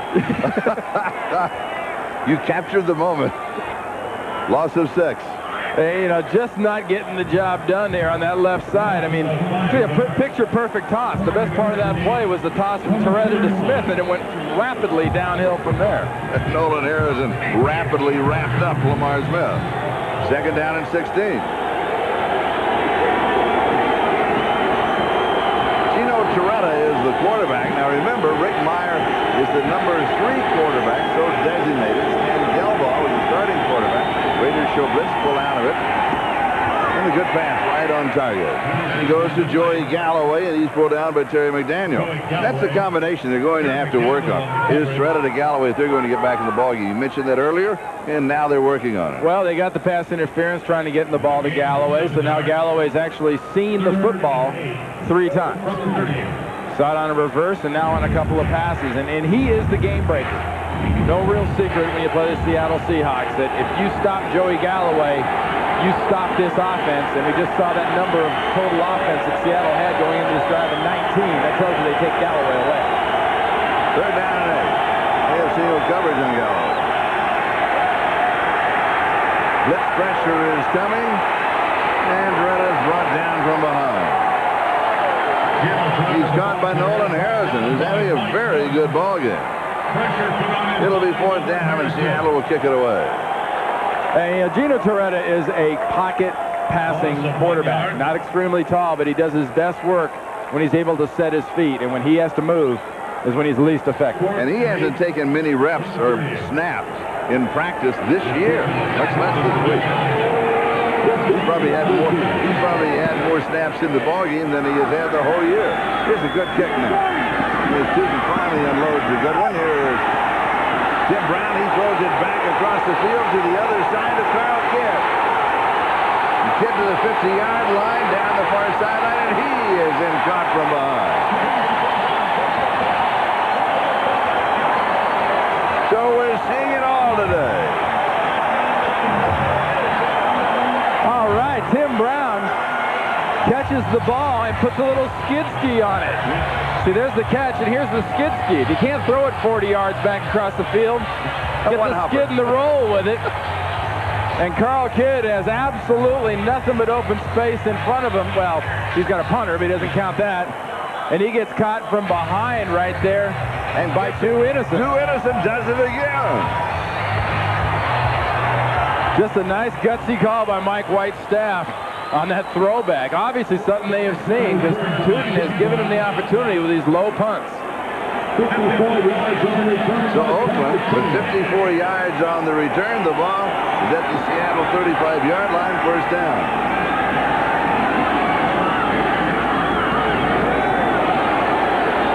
And here's Harvey Williams. Not a lot there. You know, earlier today on NFL NBC, Will McDonough said that that Mike White, the head coach of the Oakland Raiders here, would be replaced, you know, after this ball game. Honestly, he coached me. He was one of my offensive line coaches earlier in my career. I played against him when Mike was at the University of California.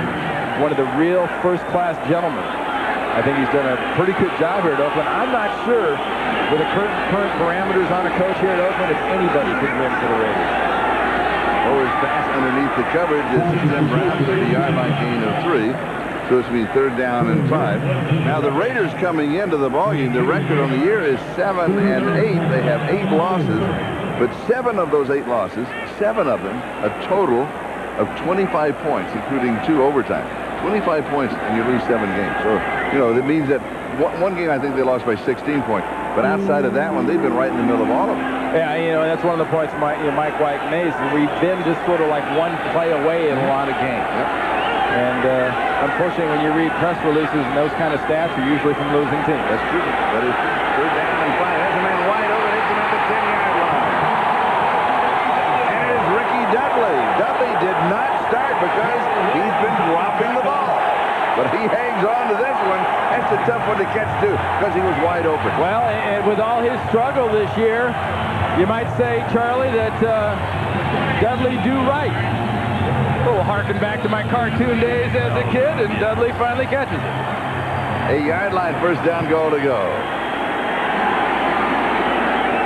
You're like the Oakland Raiders. You're pulling out all stops today.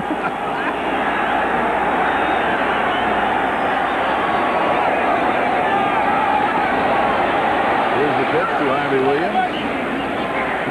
For a moment, I thought he might want to throw it. He just, he just didn't take off in a hurry. Well, he had a lot of company over there in the bodies, and large bodies. You see there Sam Adams and Michael Sinclair and Terry Wooden and the whole gang. And he's going to lose a couple of yards to the 10, where it's going to be second down and goal to go after we come back. 2-minute warning to both benches. 2 minutes to go in the first half. Seattle has not done anything, but they are still in the middle of this ball game. Second down, goal to go for the Oakland Raiders. Play action fake. Pass into the right spot to Derek Benner. Benner goes to the 7-yard line. It'll be third down and goal to go. You talked about, hey, Seattle hasn't done much offensively.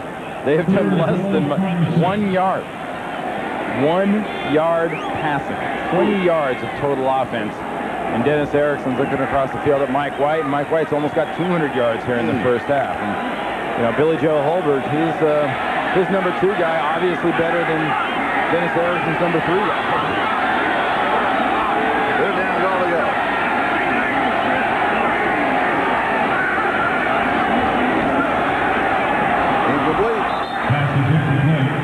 Hobert had pressure going to Tim Brown.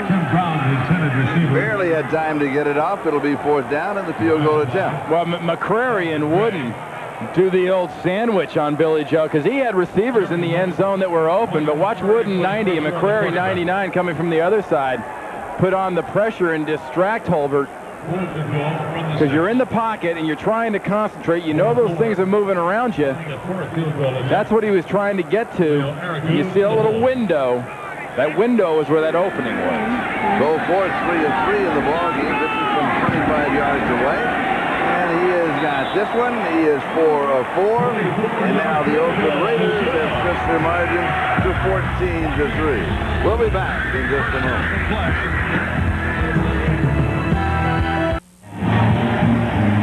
While you were away, it started raining. Just all of a sudden, the clouds open up, and there it is. Hey, if you don't like the weather, just hang around. It'll change. Boy, it is really raining. And the sun was out just a moment ago. High and short and taken by one of the upbacks. And that's James McKnight, the wide receiver. He's to the 40, the 30, and tipped up as he is caught from behind. Kenny Shedd saves a touchdown for the Oakland Raiders. James McKnight with a short kickoff in the rain sparks the Seattle Seahawks. And he's going straight ahead. But look at it. They refer to this kind of rain down in the south as coming a cloud. And it's coming a cloud, and it's coming to McKnight on this thing, on this return right here. He just goes straight ahead. He does not bother with anything else but speed, and it works. I mean, it's absolutely buckets right now. And look at this. It looks like it's clear. And the sun is out while it's raining.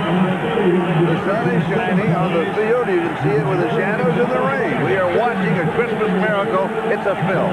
And it is just eased back up, so we got to have our rainbow. Cue the rainbow. And the ball is on the 27-yard line.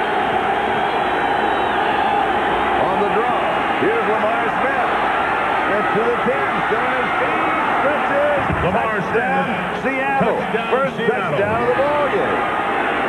Just a fabulous job by Dennis Erickson. Special team, his return team sets that up. And then that's just an individual effort by Lamar Smith. And the Seahawks are going to go for 2 here, Charlie. But what you have to watch is, 1, the blocking gets in the open field. But look at him break the tackles. That's 1. That's 2 by Lorenzo Lynch. Then you got Lewis coming over and trying to do it, but he got that in for the last 10, 12 yards all by himself. And it was James McKnight who set it all up on that kickoff return. Meanwhile, the Oakland Raiders want to take a timeout. So they'll stop the clock. We'll step aside. We'll be back with the 2-point attempt in a moment.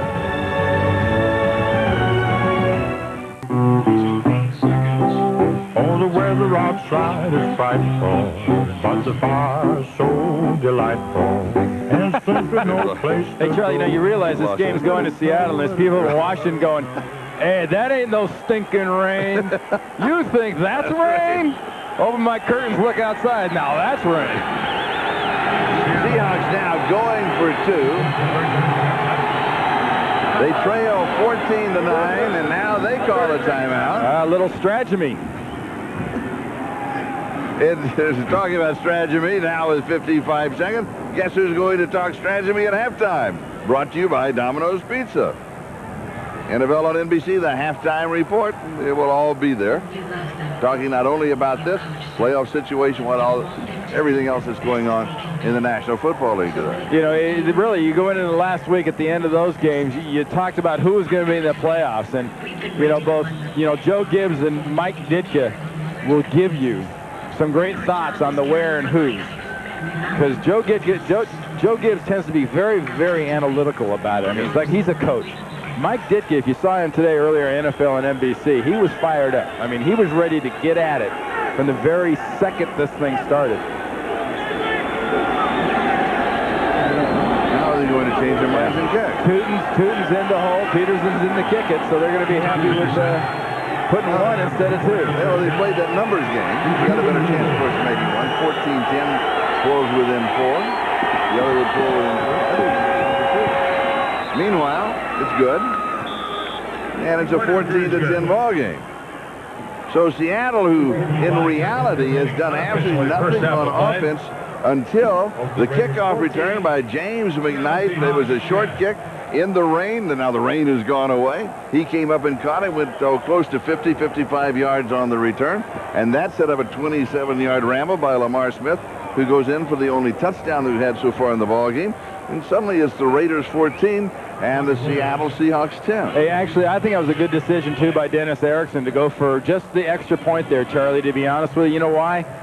We talked about how little Seattle has done on the offensive side of the ball. Less than 50 yards. You've got a chance.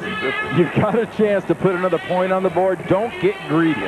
You didn't get down there because of your great offense. You got down there because of a great return and a good individual effort by Lamar Smith. Kick that extra point. And I mean, if you told Dennis Erickson that it was going to be 14-10 with 55 seconds to go at the end of the first quarter, he'd have been ecstatic. But now let's see what the Seattle Seahawks are doing in total offense. They're up all the way to 47 yards in the first half. Yeah, you remember that old thing on your right side mirror that says the objects in your mirror are closer than they appear? Well, even at 47 to 199, that object isn't very close in that mirror. That's true. It's just barely registering, but at least they're now in the mirror. Meanwhile, Napoleon Kaufman and Tim Hall, the return men for the Oakland Raiders. Napoleon Kaufman. Taken by Napoleon Kaufman.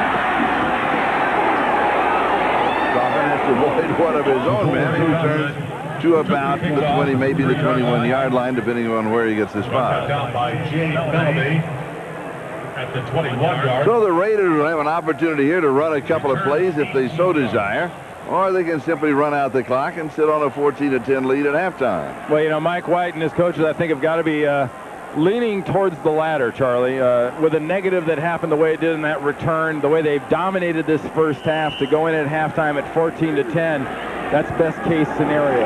Don't do something that'll give Seattle another big play and maybe another scoring opportunity here with this little time left at 47 seconds.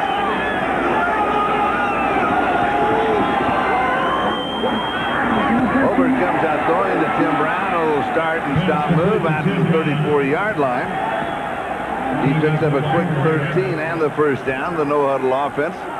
2-minute offense in place now for the Raiders, being run by Billy Joe Hobert, who's looked very good at quarterback for Oakland. Quick drop, throws incomplete. And that was another catchable ball. Darrell Hobbs this time let it go through his hands. That's exactly the kind of play I'm talking about. You get a ball like that that glances off a receiver here in these wet conditions, it can go back all the way the other way. And, both teams have 2 timeouts left in this situation. There's 23 seconds left. And the ball is at the 34-yard line of the Raiders.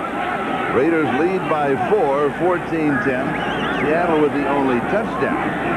The Raiders, they combine their numbers His field goals plus a safety. And going deep into coverage, and it is intercepted. It is picked off by Robert Blackman. Blackman now with the lateral.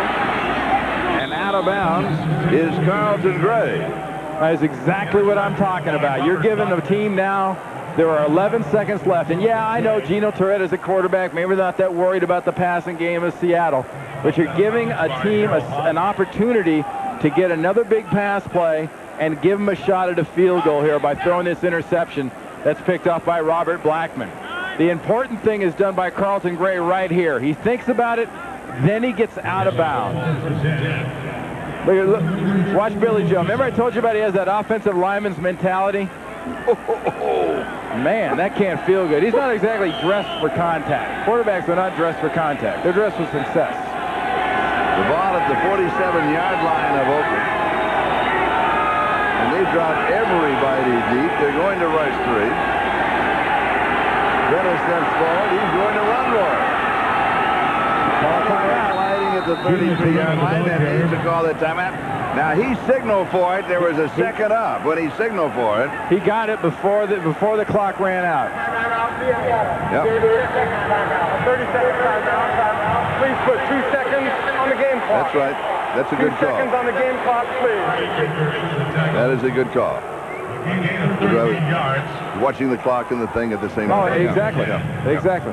And here's the situation I talked about, Charlie. I mean, granted, it is a long field goal. You're 50. looking at a 52, 53-yarder out of a wet, soggy, re-sided area here, just this side of that Raiders helmet and logo in the middle of the field. But Dennis Erickson's team has a chance to pull this to 14-13. Todd Peterson has hit from 54 yards away. Now, that was indoors in the Kingdome earlier this year. And he has hit from 45 yards out in this ball game. 44 officially. 42-yard line, 52 yards on the attempt.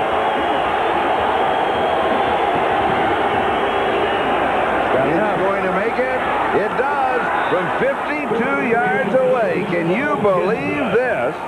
The Seattle Seahawks have pulled within 1 point of the Oakland Raiders as we go to halftime.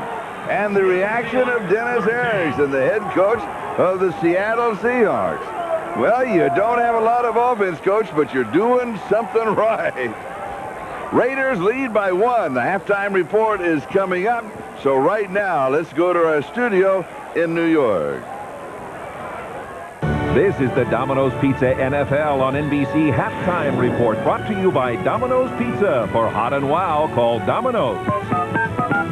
Now, Charlie Jones, thank you. Welcome, everyone, to our studio in New York. Along with Mike Ditka, Joe Gibbs, and Chris Collinsworth, I'm Greg Gumbel. The score of the game that you are watching, the Oakland Raiders with a 14-13 lead at halftime on the Seattle Seahawks. One other late game taking place in the last game ever at RFK Stadium in Washington. The Redskins are leading the Dallas Cowboys 16-3. Joe, the question is the Dallas offense ever going to get untracked? Well, they've got 25 points in the last 3 weeks, and we were talking about here, I think this is a gamble by not playing Aikman, by not playing their guys. You know, Mike and I were sitting here talking. You'd hate to go into the playoffs with everything going downhill.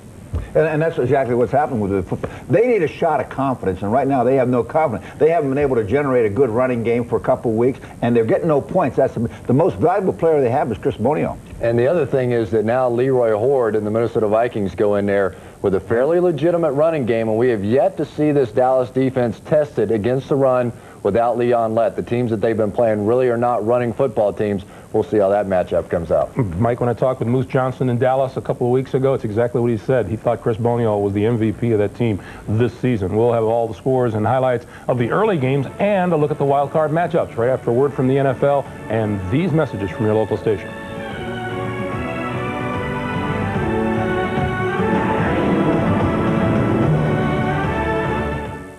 the Domino's Pizza NFL on NBC Halftime Report, brought to you by Domino's Pizza. For hot and wow, call Domino's.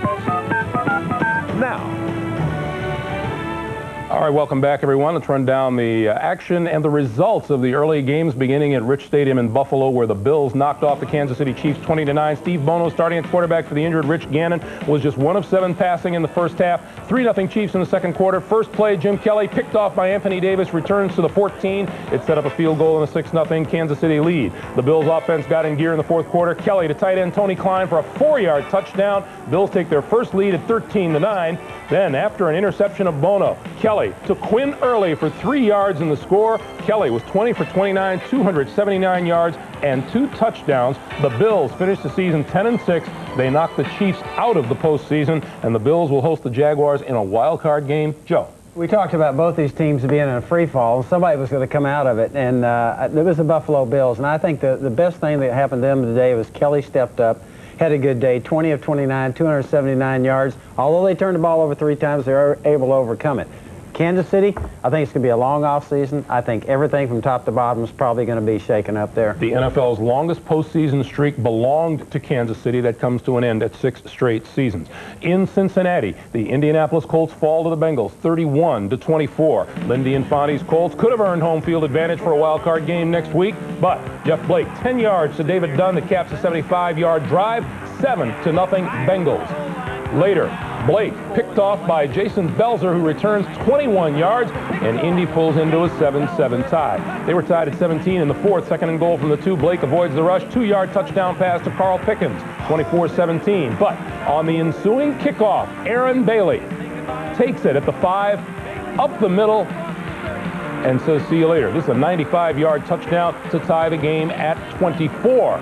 That was the score when Blake went to work again, capping a 10-play, 73-yard drive with a 9-yard scoring pass to Tony McGee, Blake's 3rd touchdown pass of the game. The final 31-24, and the Bengals finished strong under Bruce Coslett, and the Colts a loss after winning their previous 3 games. Yeah, and you know, for the Indianapolis Colts to go back in and play against Pittsburgh once again, in a rematch of what I think was the most emotional football game that we've seen in several years. You remember the Hail Mary pass at the end of the game, just missed in the end zone.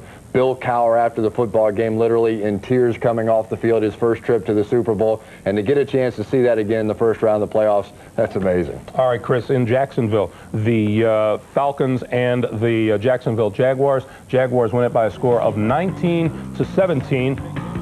Tom Coughlin's Jaguars on their way to the postseason. Mark Brunell back to pass, then decides to run it in himself, 11 yards and a touchdown, and the Jaguars lead by a score of 7-0. Falcons mount a comeback. Craig Hayward with the handoff bulldozes his way for a 2-yard score. Jaguars lead cut to 19-17, and then Atlanta with a chance to win it. Morton Anderson, one of the best kickers ever, misses a 30-yarder with 4 seconds left. Jacksonville wins it 19-17. At 5 straight victories, the Jaguars own the longest winning streak in the AFC. That's pretty amazing. And what kind of odds would you have had to have gotten that Morton Anderson was going to miss that kick? What was it, 1 in 100? I don't know, but he never misses a kick like that. And for him to make it, it was just a team of destiny this year, Jacksonville.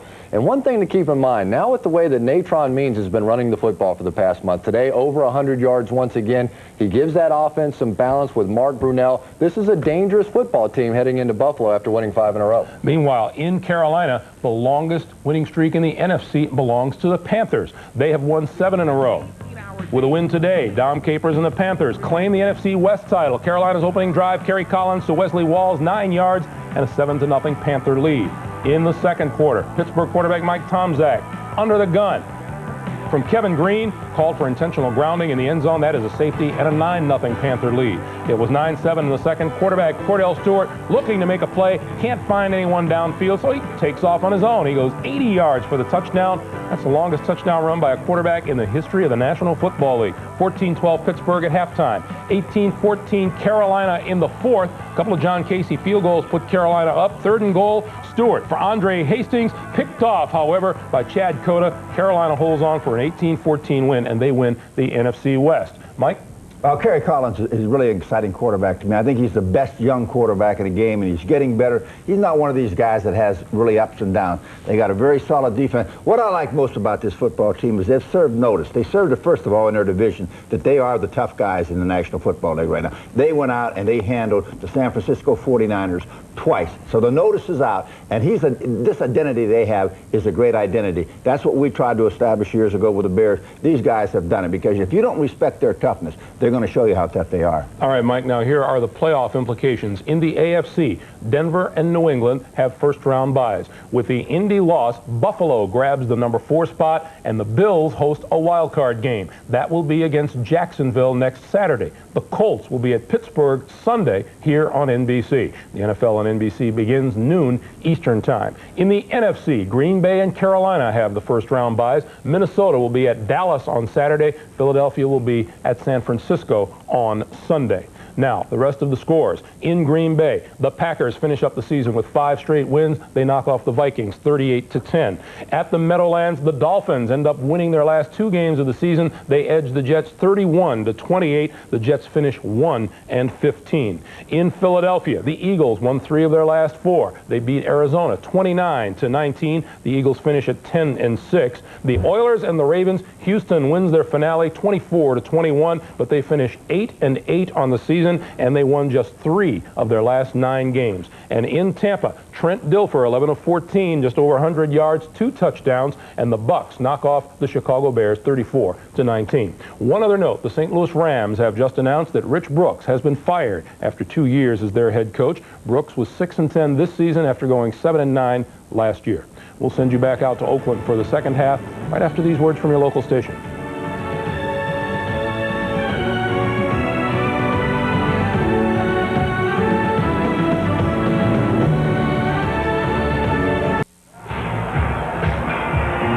Welcome back to Oakland. Now the sun is out. The shadows are across the field here, but we continue to have all kinds of weather here this afternoon, and it's getting a little on the cool side. But right now it looks as if it could end up being a gorgeous afternoon. No, it'll be back. Yeah, it'll be back. They were talking last night whether, on and off showers. They've been 100% correct on that. And they talked also about late afternoon possibility, a little thunder and lightning. So they got 2 quarters to go. Oh, I didn't know about that one. All right, so Oakland will have the first opportunity on offense to start the second half, as they will receive the kickoff, which is high and short. And here is Carl Kidd. Get to the 20, the 25.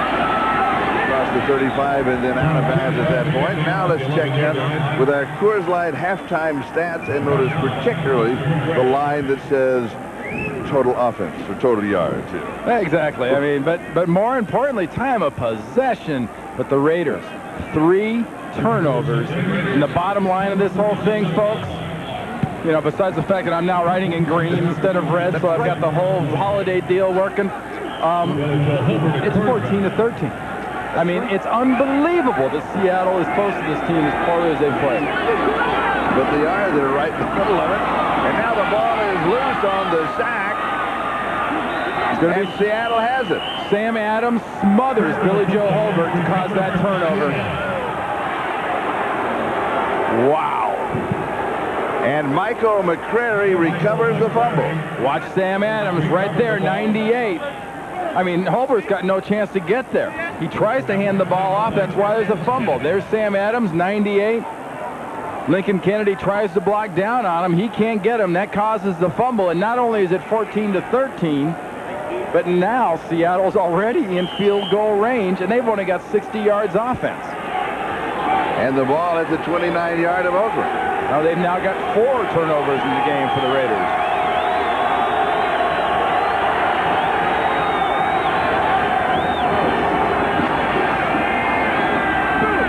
Throws, it is incomplete. So it will be second down and 10 at the 29-yard line.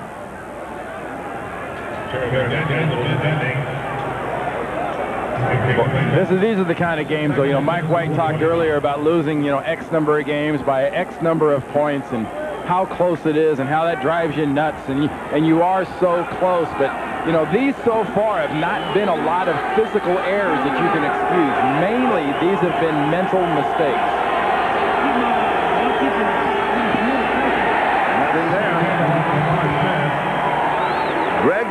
Drops Lamar Smith for a loss. You know, when you get on this kind of a field, you can't get off real well, but penetration, as you saw the penetration of Sam Adams being critical, the penetration there of Chester McLaughlin was critical, because that's why Beaker got through so quickly to make that tackle, because McLaughlin had to take up 2 blockers as they dragged him down to the ground. They're down at 13.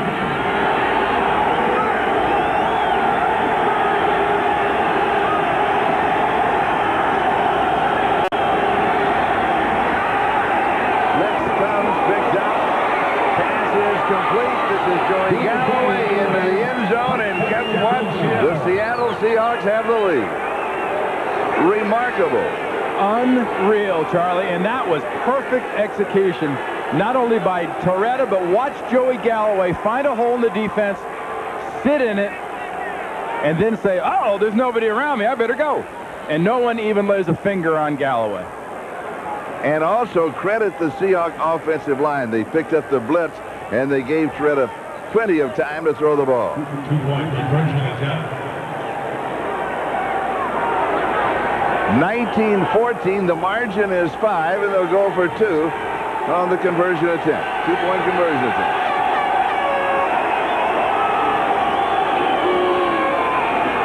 On the ground, headed for the corner, and just coasting in is Lamar Smith as he goes in with a 2-point conversion. And the Seattle Seahawks are now out in front of the Oakland Raiders by a score of 21-14 as Joey Galloway scores his 8th touchdown of the year. We'll be back with the kickoff.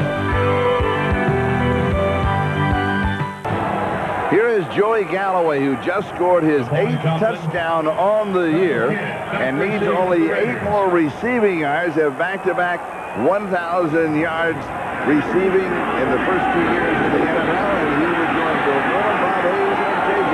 Johnson as the only 4 men in NFL history to accomplish that as Napoleon Coffin returns the kickoff, and we go back to his touchdown. Now watch the defenders in this sequence. Watch the linebacker, the corner, and the safety. Galloway will catch the ball right about there, but watch how they react. You know, it's kind of like, Mo, Curly, and Larry, and all 3 of them turn the wrong way, and Joey Galloway just turns straight for the end zone. And David Klingler is now the quarterback for the Oakland Raiders. And Mike White told us that he wanted to play David Klingler today. He didn't say, he said, we don't have a plan, but we'll just kind of go by feel. Well, he feels that this is the time. Comes out firing, and the pass is complete. 31-yard line, 7 yards to James Jett. He's covered by Carlton Gray. You know, Klingler does 2 things really, really well. He's what I would refer to as kind of an aim and zapper. He kind of looks at a receiver and kind of zaps the ball there to him really quick. And he's also very good down the field. Mike White made a comment that he has got an unbelievable touch and timing on the long ball. If you play for the Raiders, you better be able to throw the long ball. 2nd down and 3. Klingler hands off to the second back, and that's Joe Aska.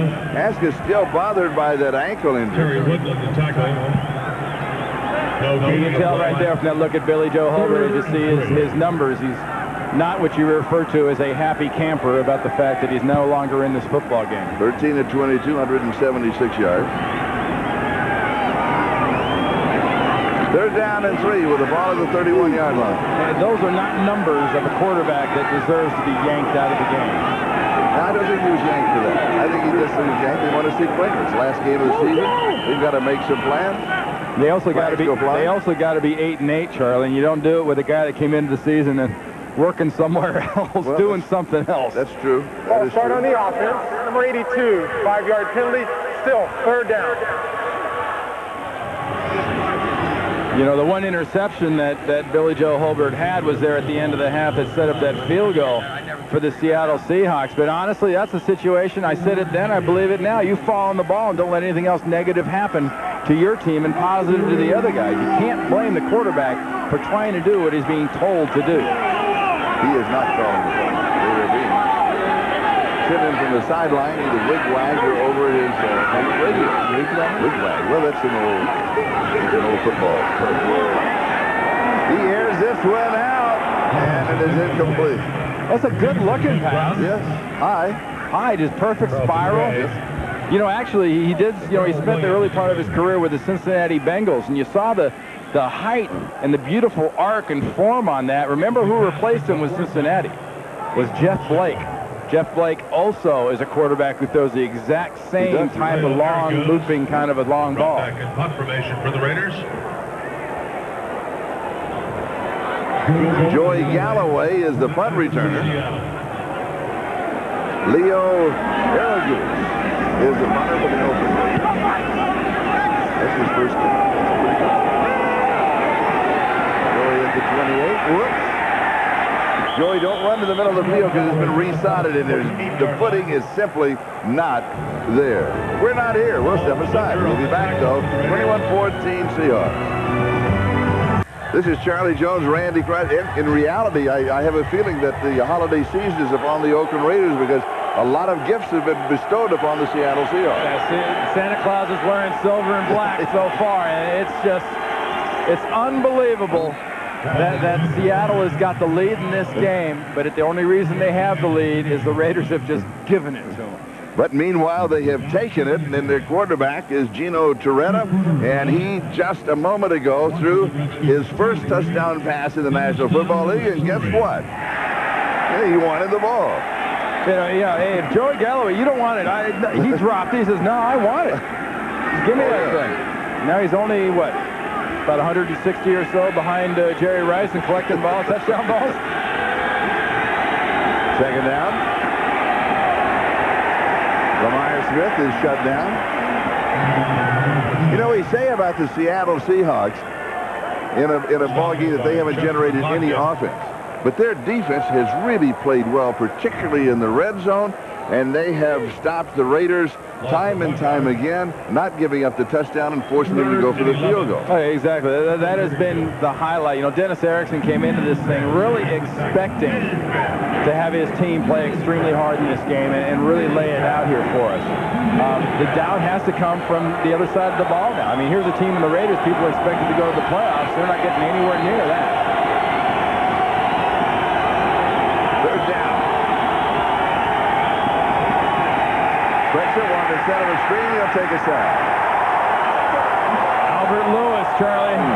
There's a corner blitz. We talked to him yesterday. He was really ready to play yesterday, wasn't he? Yeah, pretty much. He was pretty revved up when we saw him late yesterday afternoon. But they bring this from everywhere. Watch the bodies in black heading towards the quarterback. That's Albert Lewis at the top of the screen there, coming around the block, the attempted block by Lamar Smith. And Rick Tootin will kick it away. Daryl Hobbs is the return man. Pretty good kick. Doesn't turn over. Hobbs drops it. Ball is still loose, and a scramble boy. The Seahawks may have it at the bottom of the pile. Well, there's too many bodies now. There's no telling, but I'm pretty sure when they started that dog pile that a guy in the Seattle Seahawks jersey had it. And he still does. And Seattle has the ball. 5 turnovers by the Oakland Raiders. Well, what we haven't seen the inordinate amount of penalties from the Raiders. After 20 penalties last week, instead of giving it up by penalty, now they're just giving it up, period. And by I say it, I mean the football, because that one goes right straight into the chest and to the ground. And he never gets a chance to pick it up. And guess what? It was James McKnight at the bottom of that stack who recovered it. Remember him on that short kickoff? And he had a 55-yard kickoff return for the Seattle Seahawks. Well, he's done it again.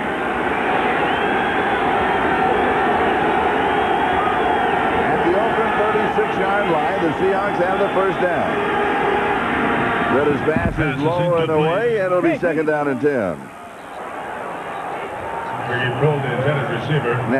Now, we have a report on Billy Joe Hobert of the Oakland Raiders that he has a slight concussion, and that is the reason that he has been replaced by David Klingler. Remember last week, Jeff Hostetler suffered a concussion in the third quarter and stayed in the better part of that ball game last week, led him to a big touchdown drive before they figured out that he didn't know his name, much less the plays.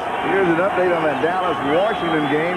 Third quarter, the Redskins leading the Cowboys 23-3.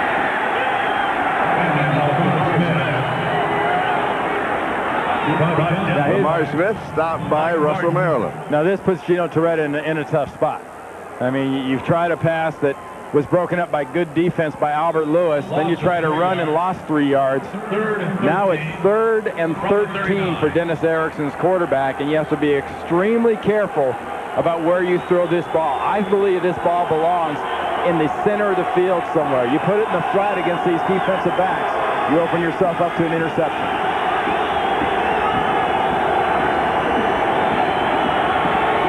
Little swing right flat.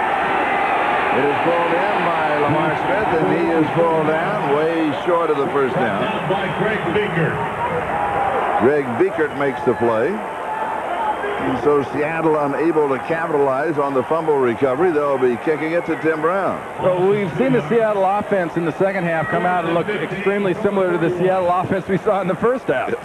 It's just somehow, some way, they have managed, when given enough opportunities by these Raiders, to build themselves a 7-point lead. Seahawks lead it 21-14. Still with 9 minutes to go in the third. Goes straight up, and why didn't you catch that one? Should have caught it, yeah. McKnight, who's had a great return, he recovered the fumble. He was in the perfect position to catch Tootin's punt and pin the Raiders back.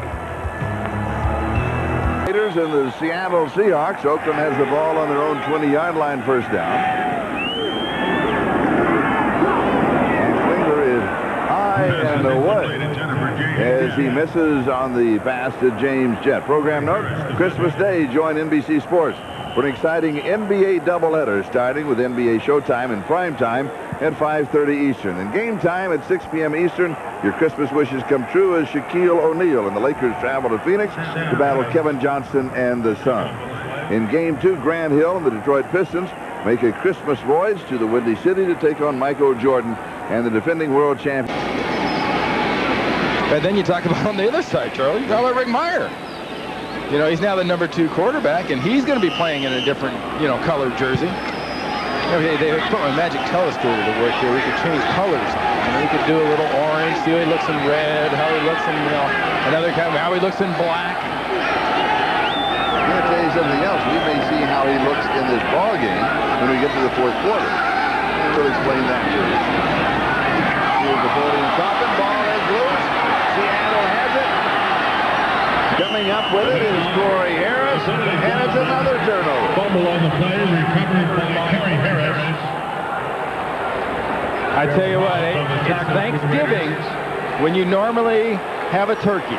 But right now, the Oakland Raiders are laying a large turkey along with the football Christmas turkey all over this field here at Oakland Alameda Coliseum. I mean, this is really a shabby performance by the Raiders. I mean, this is just no concentration, no ball maintenance, 6 turnovers to 0. The best thing to be safe for the Raiders is they're not getting many penalties, but Mike White's team, that is not coaching you're seeing, folks. That's lack of concentration and poor play by an offensive team so far. And it's first down goal to go Seattle at the Oakland 7-yard line.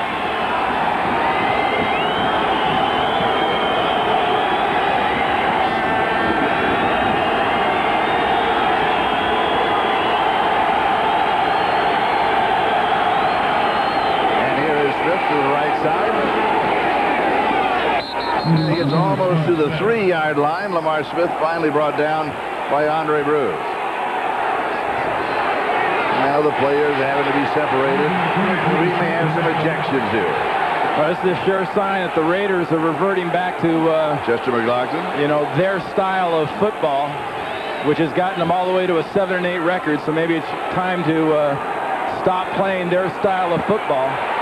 James Atkins a little fired up there, number 74 for the Seahawks. Yeah, one thing you have to remember, too, about the Oakland Raiders, folks, is they have been in the playoffs, 3 times in the last 11 years? I mean, a lot has been said about, world's champions this and world's champions that, but the last time this team was world champion was 1983.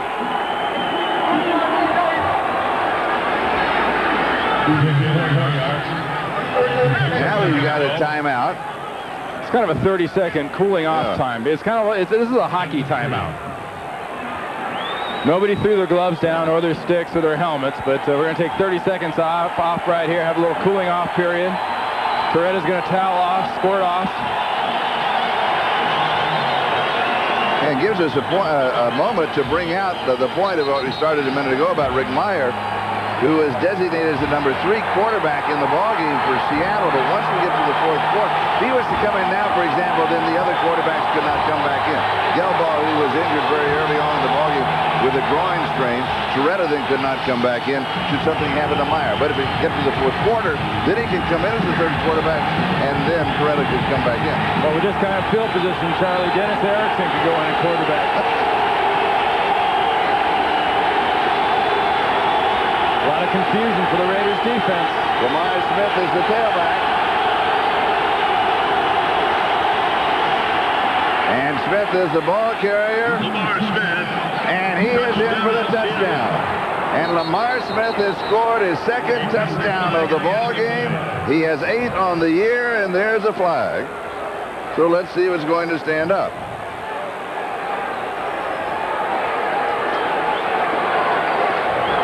Here's the call. Personal foul against the Oakland Raiders. They will assess that on the kickoff. Well, we've only got a little over, a quarter in about 8 minutes, but Mike White's team's going to try and see if they can't add to their penalty total as you watch Smith fight, and fight some more and get himself in for that touchdown.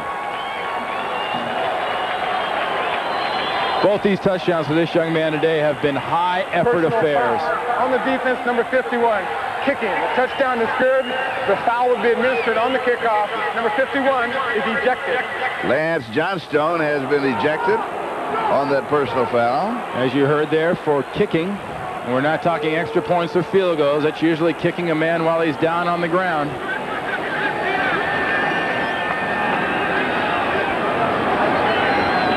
And that kind of a behavior of kicking and things like that is something you couldn't tolerate from a rookie player, much less a veteran player. A rookie player has got to have the example and the leadership from an older players around him, that you just don't do that type of thing. That's one of the things that's always been missing in the last 13 or 12 years since they won their last title here, is that leadership, I think, and that little touch of class.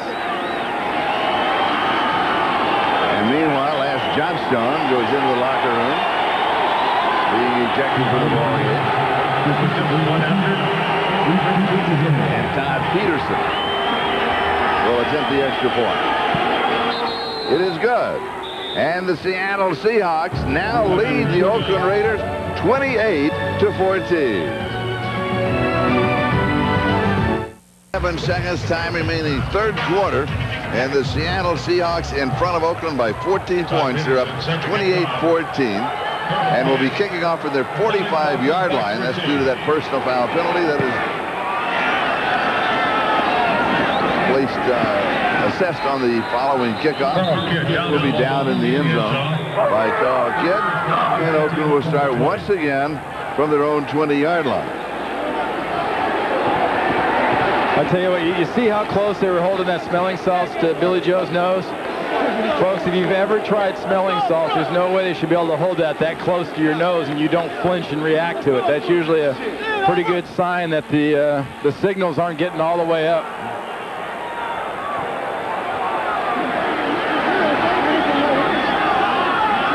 Total yards, first half, and in the 3rd quarter. There's still 216-79. However, the big number is 28-14. It'll play action, but John Pass is complete to Derek Fenner. Fenner is going to have about 3 yards on the play after the 23-yard line, where it's going to be 2nd down and 7.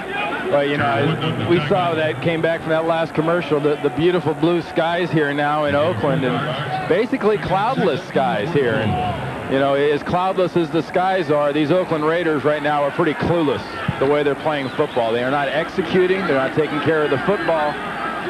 And all in all, they just need to get their act together. Second down. Full swing left flat. Pass was complete. Off for no. Robert Blackman defending. So it's now going to be third down. Incomplete pass. 3rd and 6. That's one problem the Raiders have had so far today, has been their execution in exactly this type of situation. You don't want to be in this situation very often. 3rd and long is not what you'd call best case scenario. But you know, you're 3rd and 4, 3rd and 5, 3rd and 6. That is not a tough down. And 2 of 7 sort of tells you where they've been at.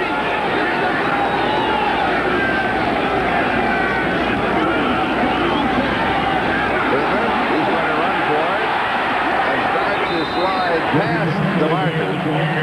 So he has the first down. And that's something that when you watch on television, or if you see a game in person, and when the quarterback slides, the ball is marked where the ball is when he starts the slide. Not where he ends up on the slide or where he's touched. Where the ball is when he gets down to start the slide. Well, as soon as that knee goes down to the ground on the slide. Yep.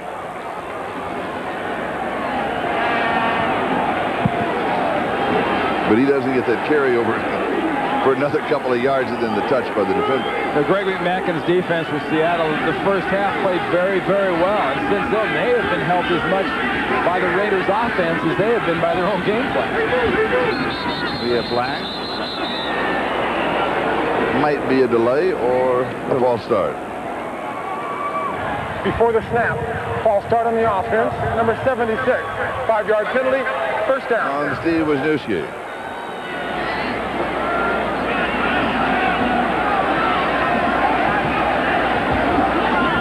6 minutes and 17 seconds. That is the time remaining in the game. We got a nice clear sky. Remember earlier we talked about all the rain, the crummy weather, but no penalties and no turnovers? Yep. Well, we've got 6 turnovers and 8 penalties so far, 5 against the Raiders.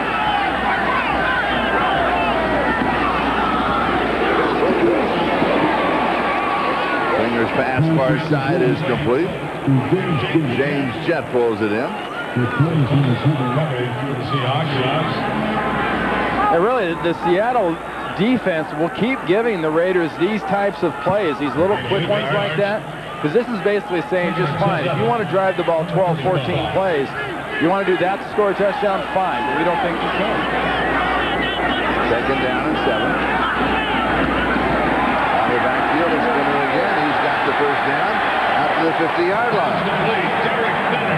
And maybe in the Seahawks territory, Carlton Gray and Terry Wood were trying to stop Derek Finner at 6'3", 245 pounds. Remember, we talked about this earlier, about if you're playing defense, take your shot, don't break down and stand there, because you can't react as quickly as he can. And Terry Wooden could have had a shot on Finner. He started to break down. Finner made that move. He couldn't react. That's where Finner got the extra yards. And a first down at the Seahawks 49-yard line. And we have an injury timeout. Carlton Gray of the Seahawks is shaken up for a moment.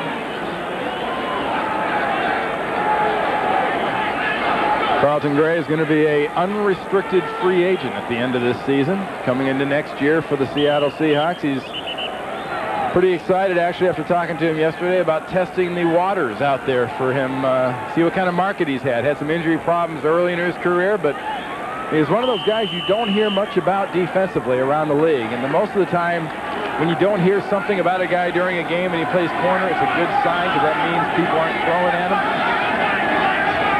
Selwyn Jones has replaced him in the secondary for the Seahawks.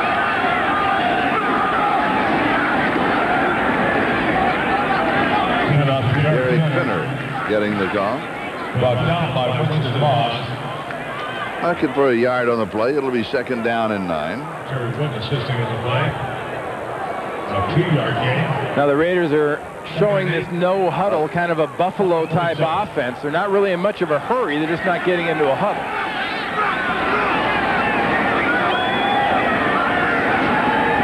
Into the quarterback.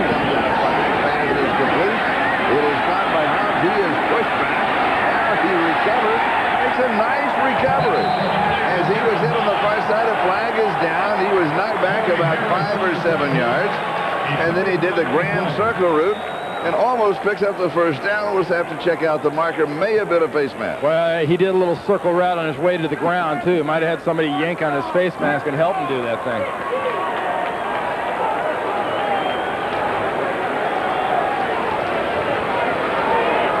Mike Carey. After the run, there was a face mask on the defense. 5 yards, first down. Cortez Kennedy, number 96, right here. Now that is a full spin you around face mask, too. 7 yards on the pass. That takes the ball to the 35-yard line with the penalty and the first down. And remember, Oakland started this drive back to their own 20-yard line, and they have been shut out of the end zone as far as touchdowns are concerned. They have field goals, and on safety, it is a high, looping rainbow type pass, and it is incomplete in the end zone. Kenny Shed, the intended receiver, and Selwyn Jones, who came in replacing Carlton Gray, is the man who broke it up. Well, you know, you talked about the style of pass, Charlie, but the bottom line here is somebody's going to have a chance to catch this ball. I mean, it looks awful nice, but it's not exactly thrown into an area where there's a clear guy as to who that's thrown to. Selwyn Jones does a very nice job of knocking the ball away, but more importantly, his body position was right where Klinger was trying to put that ball. Second down and 10. Incomplete. Klinger going to Tim Brown. Jones defending. It'll be third down and 10. So, you know, when you get in this type of a game, Charlie, I don't know if you folks at home can feel this. There's 3 minutes and 52 seconds left here in the third quarter, and the game does not seem to feel like it's got much of a pulse. Oakland's moving the ball down the field, but it almost seems like a scrimmage to a preseason game out on the field. You don't have people flying around. You don't have people going crazy. You don't have people really feel like this is really that important.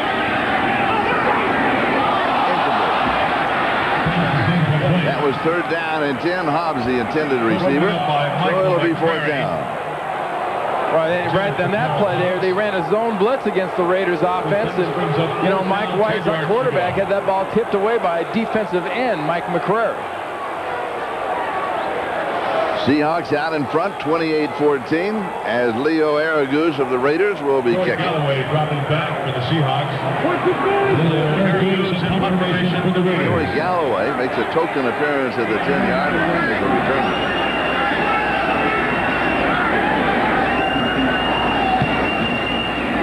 This one should carry to the end zone. And it does. It'll be a touchback. They'll bring it out to the 20-yard line. We'll step aside. Seahawks lead it 28-14. Seahawks family is here watching this ball game. And we've been watching, these are seagulls actually, and they've been playing hopscotch over the lights here trying to keep warm. You can see the wind there is really blowing. Look out, don't get hurt.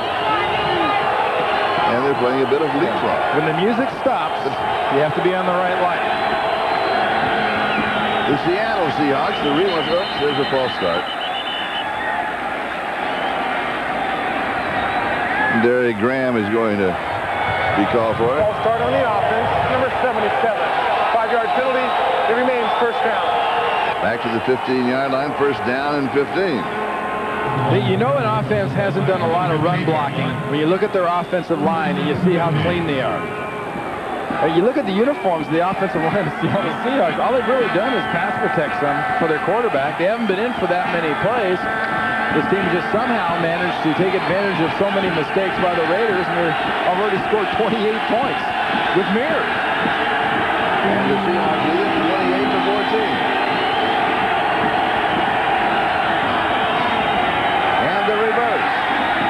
This is Mike Pritchard on the reverse. Remember, they opened the game with a reverse to Joey Galloway. Greg Biekert with the tackle. Now the officials are trying to keep some of the Raiders. You know, it's going to go on the rest of the afternoon this way. Well, it was Lorenzo Lynch and Carlester Crumpler, and to be honest with you, Lynch took a cheap shot at the side of Crumpler's head as he was running by at the end of that play. And that's why Crumpler reacted the way he did. And as you mentioned earlier, the Oakland Raiders reverting to tackle. A gain of 6. It'll be second down and 9. 3 minutes. Time remaining in the third.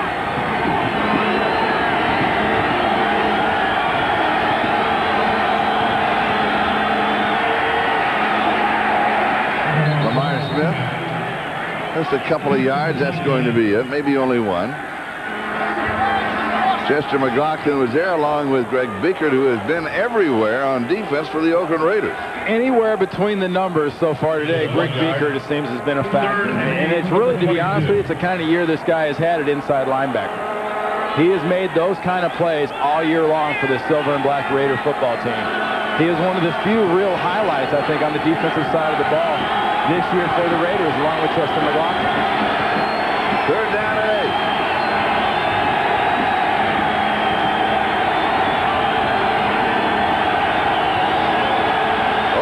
Shows a 7-man front. Now they come out. Here's the pressure. Throws right into a middle screen. It is incomplete. Well, he was going to say it was complete and a fumble. And recovered by the Raiders. He threw that little short middle screen in there. He had the ball, and the ball was pulled loose. So the Raiders with a golden opportunity for them to get right back in the ballgame. And that's the first turnover, if it stands up, for the Seattle Seahawks today. Raiders have 6. Seahawks now have 1. And calling that a fumble recovery, as you heard our officials say. And that ball was thrown in there by Torretta. And he was stripped out at the last second. Watch Torretta trying to throw a little middle screen. Look at Biekert reading it perfectly, stripping the ball out on the contact on the tackle. Once again, Greg Biekert in on a big play. And Jerry Ball recovers a fumble for the Oakland Raiders. And the Raiders at the Seahawks 20-yard line, first down. Off from the right side. Dives to the 10-yard line. He'll be close to the first down. Well, last couple plays. This is the Raider football team we saw at the beginning of the football game. Mike White's defense was making plays and stuffing the Seattle offense. And Napoleon Kaufman was reading blocks and getting it. I mean, that's just pure going for Napoleon Kaufman. There's not a whole lot of fakes and jukes. That's just get the ball and head upfield. 11-yard line, gain of 9, second down and 1. Kaufman, the remaining back, and here he is again. Goes to the outside, gets back inside, has the first down, 4-yard line, first down, goal to go.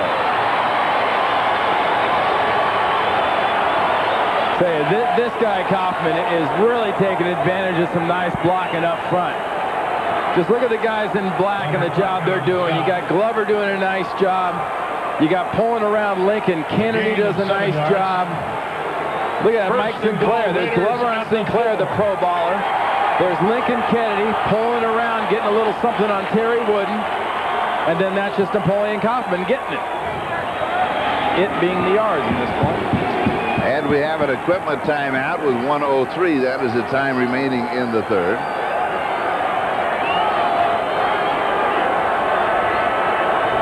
One of the Seahawks players is shaken up. It's an injury timeout. Meanwhile, one of the Raiders is having his equipment worked on at the 20-yard line. There he is. That's Dan Turk, who's in the game at center. Snapped all year long, but last couple of weeks with Barrett Robbins being out, being sick and being in the hospital, he's got a chance to start the last couple of years, and he did start in the past here for Oakland at center. And Robert Blackman was the Seahawk who was shaken up, and he is going to go to the sideline for at least one play. And of course, the reason being that if you stay in the ballgame, it costs you a timeout, so you out for the one play. And also, if you stay in the ball game, you run the risk of them trying to find you with getting you matched up with Tim Brown or somebody they figure they can get a good play with. The ball at the 4-yard line of the Seahawks. The Raiders have not scored a touchdown today, and it's first down and goal to go. Lincoln Kennedy, the right tackle, 72, trying to quiet the crowd. Either that or do an imitation of those seagulls up on top of the light towers. Kennedy played his collegiate ball at the University of Washington, handed the man to his left. Devin Gogan, the guy. Double snap. Meanwhile, Klingler, after the fumble snap, battles his way to the 1-yard line. That may be the most effective play they've had inside of the 5 today. You know, I'll be honest with you, Charlie. It looked like he sort of crawled through legs. Yes. Watch him fumble the snap. The ball hits the ground. He picks it up. Now watch where he goes afterwards, though. He gets down. It looks like he's just sort of crawling through legs and just sort of comes out of the pack. And the Raiders got the ball now on the 1-yard line. Second down and goal to go. 5 minutes out in the quarter.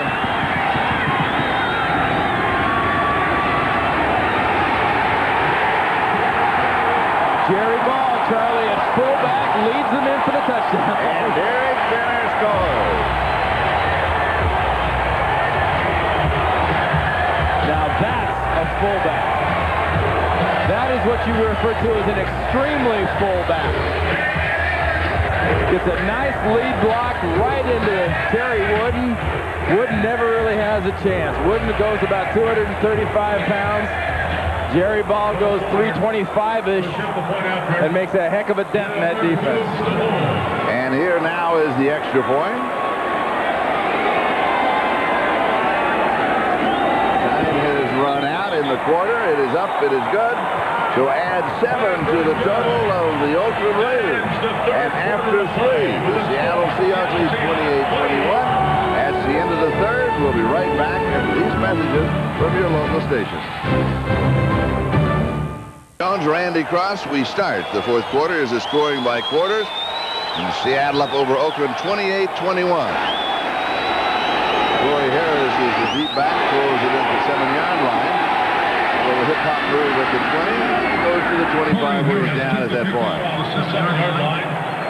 Returns it to the 25. We have a program note coming your way on NBC on this beautiful afternoon, and that is next Sunday. Check your local listings, the NFL on NBC. The NFL playoffs have arrived next Sunday, an AFC wild card game. Join us at Eastern Time with a pregame show that to see and play. Because we don't know yet who's going to play whom and where. But we'll be there. You can count on that. 25-yard line. You can count on Seattle now. See if they can get something going.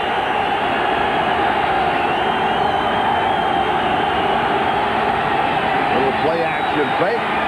Little slip and a little interception, and the Raiders have the ball. Mike Morton with the interception, a flag, and then the lateral to Greg Biekert. He will have a flag at the 23-yard line. That flag was down in what was the Seattle Seahawks offensive backfield. Lateral to Greg Biekert. A penalty flag on the play.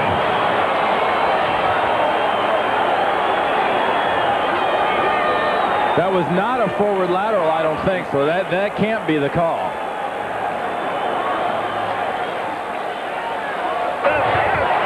After the interception, there was a low block on the intercepting team, number 93. They will keep the ball after demonstration of their foul, 15 yards, first down.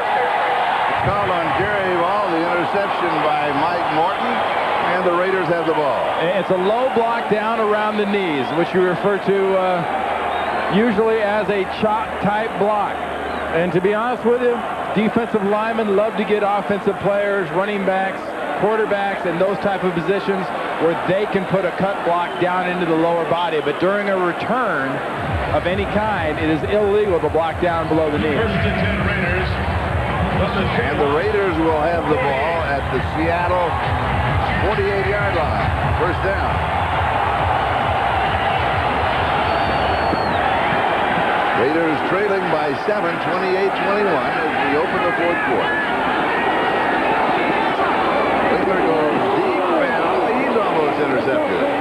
Over the head of the intended receiver, Tim Brown. Red Thomas could not pull it down. It is incomplete. Well, they have what looked like a corner blitz, too, on Klingler, and he just gets this ball off. There's Tez Kennedy and McCrary working things through there, and that's Cortez Kennedy that ends up getting him.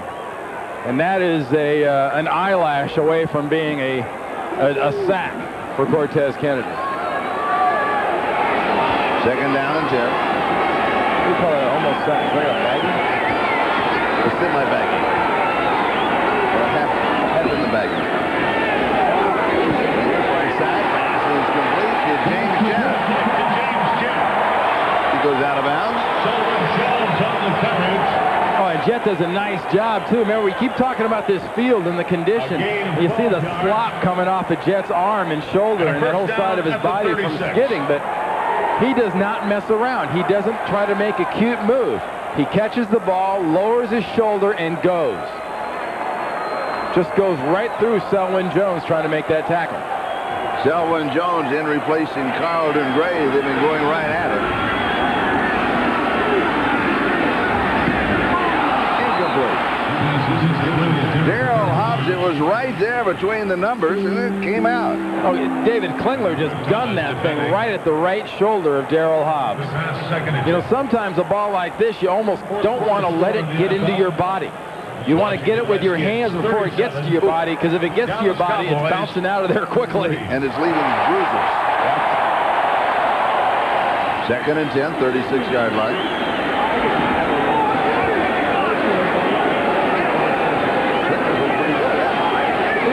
And Hobert looked pretty good, too. I think he looked really good. And this man, the 40 and top, still going. Inside the 20 to ball down. Ball is down. Indecision from the officials as to whether or not he was down. I don't think he was down. Seattle has the ball. Another turnover. What you have to see is whether or not he was down before the ball came loose. Fumbled and recovered. First down. Fumble and recovered by Seattle. Terry Wooden recovers this fumble. Now watch Kaufman when he gets down here about 10, 15 yards. Is he down before the ball comes out? No, that was down. The ground caused that. That is not a fumble. One more time. Nope. The ground cannot cause a fumble. Is the ball coming out? Not until after he hits the ground. That was not a fumble. But it is the 7th turnover. And Seattle has the ball at their own 20-yard line. And the ball comes out here. And it's no, they're going to say this one is down. Bishop is coming in saying it's down. Lamar Smith. Gain of 1 yard. 2nd and 9 from the 21. He's 2nd down.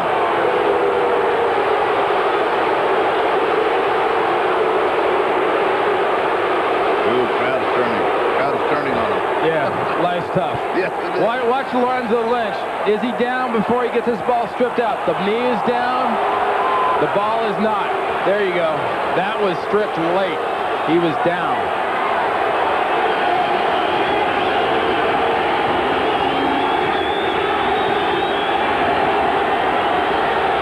Second down.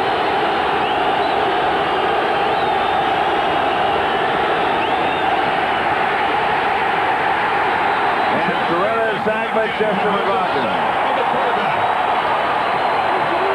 And Vance Swilling also had a piece of it. Swilling with 5 sacks on the year and 104.5 in his career.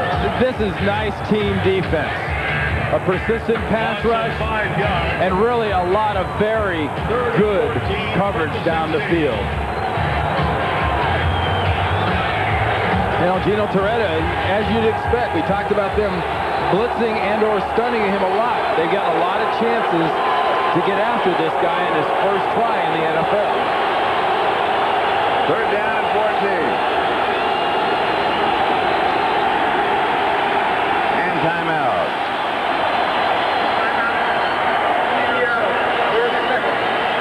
Seattle takes the timeout. They're 2nd. They have 1 remaining. The Raiders have 3 remaining. And we'll be back to Oakland in just a moment. See, Bob, was that your daughter on hard copy last night? Hey. 3rd down and 14. Here's the draw. Lamar Smith.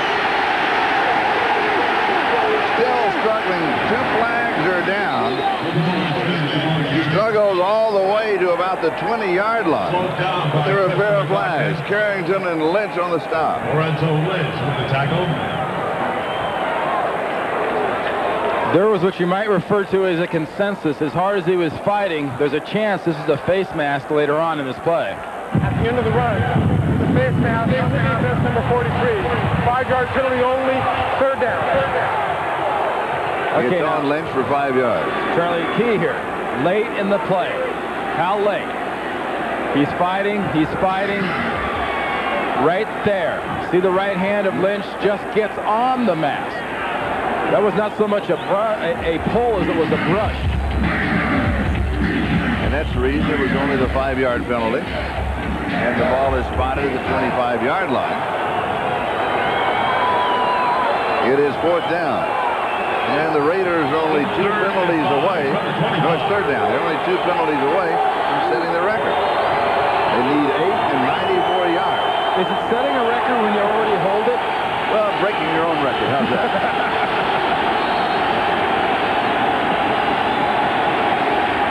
And with that last face mask, of course, the down goes over. Seattle is now out of timeouts. Out of timeouts with 11 and a half minutes to go.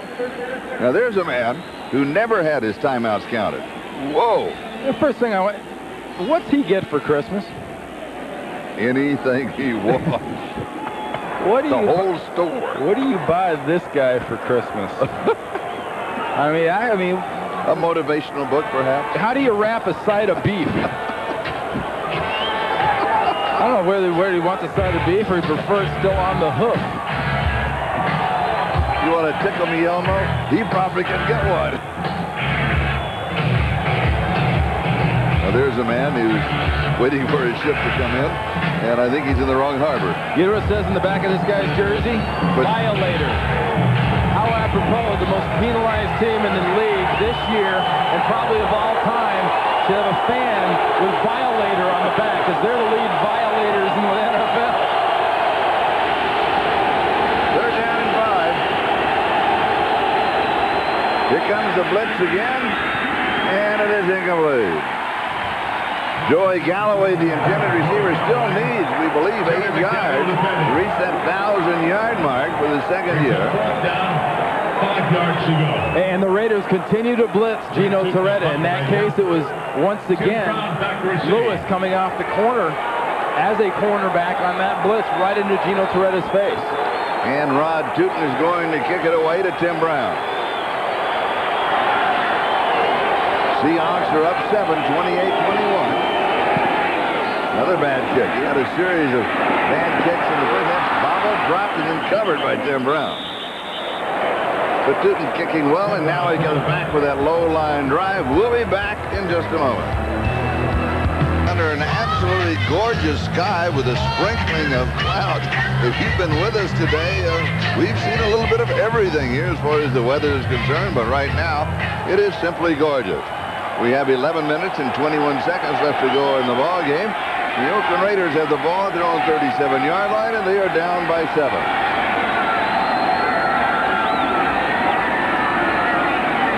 Winger's pass to the near side is incomplete. Ricky Dudley, the intended receiver, said that was on me. A turnover ball game. Well, it's a slop fest. I mean, the Raiders and everybody are getting the penalties, and look at this, 13 possessions for the Raiders and 7 turnovers. I mean, it's bad enough when you got a couple if you're Seattle, but if you got 7, 7's a bad month, not a bad 3 quarters. More than half of your possessions have ended in turnovers. I ciphered that at about 50-something% too. Both at the same mathematical pace. Second down. And Napoleon Kaufman cannot even get back to the line of scrimmage. He's going to lose a couple of yards on the play. It's going to be third down and 12. Joe Nash was there for Seattle. Kaufman comes down on third down and long. And now the interesting thing for me here on this play is how Greg McMackin, the defensive coordinator for the Seahawks, attacks David Klingler. You've got him in third and long. Do you blitz him? Do you just make an all-out effort to get in his face right now? They're sure showing it. They still blitz, but they drop out on most of it. Klingler scrambles, cuts back to the 40. Needs a block. He's got one. Oh, man, is he stunned at the 45-yard line. And he is up and moving. Oh, yeah, he is a stunner.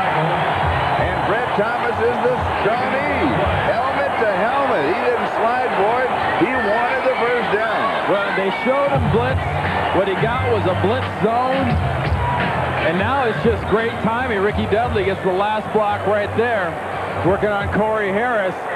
You talked about that hit. I tell you what, both of them were pretty stunned between Thomas and Klingler right here. Good contact. I mean, just Thomas comes up and he's doing what you're supposed to do to a quarterback who's moving on the ground and is open for a hit. Give him one.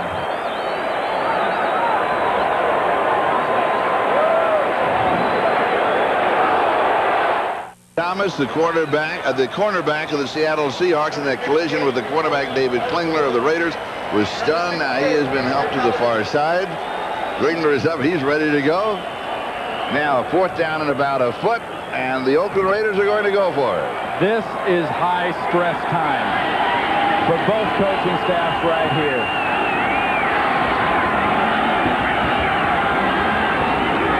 Three tight ends in this offensive set, and it's still going to be close. It looks as if the spot will be there for Derek Finner. As you watch the officials come in from the sides. As we wait for the call, Mike Carey, the referee, is going to, he has stopped the clock. It normally means that he'll bring the chains out, and that's what he wants to do. I don't know about this spot, Charlie, to be honest with you. It's going to be very close. I think they've got it by about 1/3 of a football. Approximately. Or six loops. Or the N in Wilson, right. 8 Scotias. And a smidgen in a fair trade. All right, it is a 1st down. Here's a reminder that following the game on most of these stations is Dateline Sunday. And then it's the must-see comedies, A Third Rock from the Sun and Boston Common, followed by that blockbuster hit, Sister Act. That's tonight on NBC. Viewers on the West Coast, of course, will see these shows at their regularly scheduled time.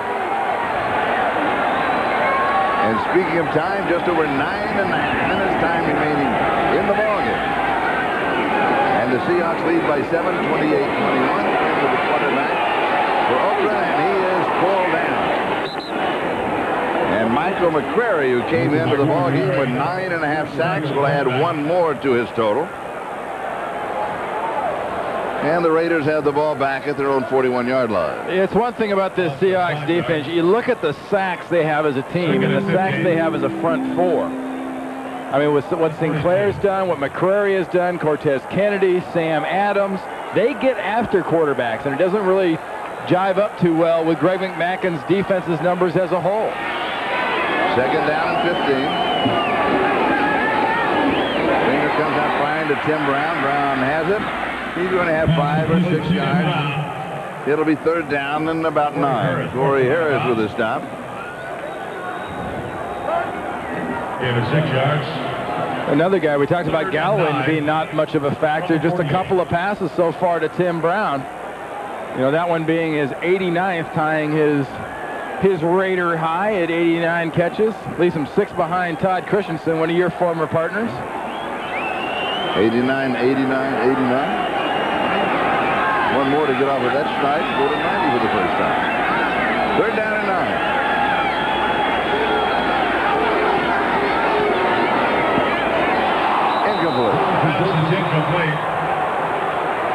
Darrell Hobbs, the intended receiver. It'll be 4th down, and Leo Aragus will come in to kick it away. Hey, Darrell Hobbs is having a tough time with David Klingler's ball. I keep talking about when you get that thing like that in that position. I know it sounds funny, a lineman talking about a receiver catching, but you want to catch with your hands. Get it with your hands. Don't count on getting the rebound off your stomach. You don't like the odds of those rebounds off your stomach or the rebounds off your shoulder pads. Joey Galloway back deep to receive. Joey Galloway is the return man for the Seattle Seahawks. And he may have a shot at it. This is really short. Let it roll. Go all the way to the 5-yard line. It's a very good decision. He had a chance to move up, perhaps take it on the hop. But he didn't want to take the gamble. The Seahawks have the ball at their own 5 with 8:18 left, and they lead by 7. The condition of number 22 for the Seahawks, Fred Thomas, the rookie who had that helmet-to-helmet collision with David Klingler and he has a concussion and will not return to the ball game. And not only does he look like the Cape Crusader there, he probably thinks he is, as hard as he got hit in the head. He's looking for Batman and Robin. 5-yard line.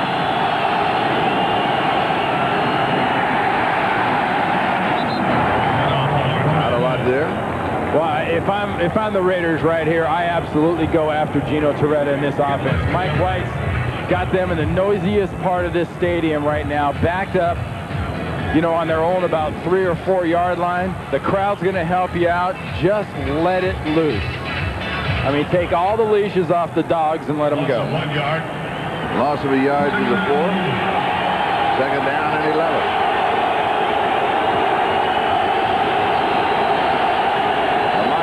Is the remaining back. Gino Torretta to Smith. His momentum is going to take him into the field of play. It is not a safety. Russell Maryland brings him down at the 1 yard line. And that was exactly what we talked about. You know, Mike Morton was there from the linebacker position, but look at the bodies in black in the hole. He had a little problem with Gino Torretta on the handoff back there, but very lucky to get all the way back. You see the collision in the backfield, but look at all the black jerseys out there just waiting for him. And Kumpler's lucky he didn't get called for a hold there working against Hobert. At the 1 yard line, third down and 14.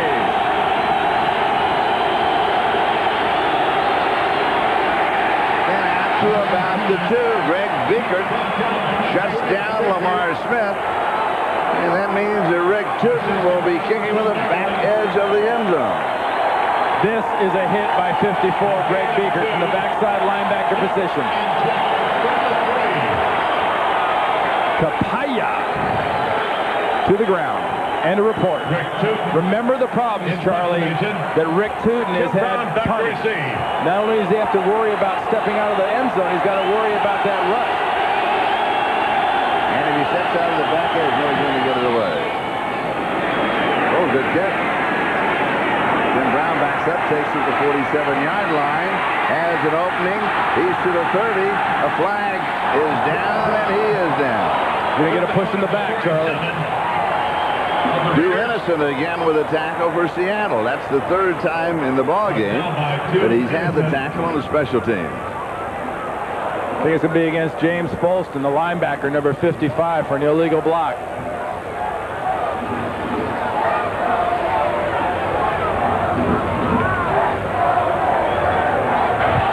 During the return, illegal block in the back by the return team, number 55. 10-yard penalty, first down. That'll make you mad. But I mean, that's just one of the things. A wonderful return, absolutely fabulous field position, ruined by a mistake and another penalty on the Raiders. In a game that they started out not getting many penalties in, they've turned the ball over 7 times, and they're starting to creep up on that record.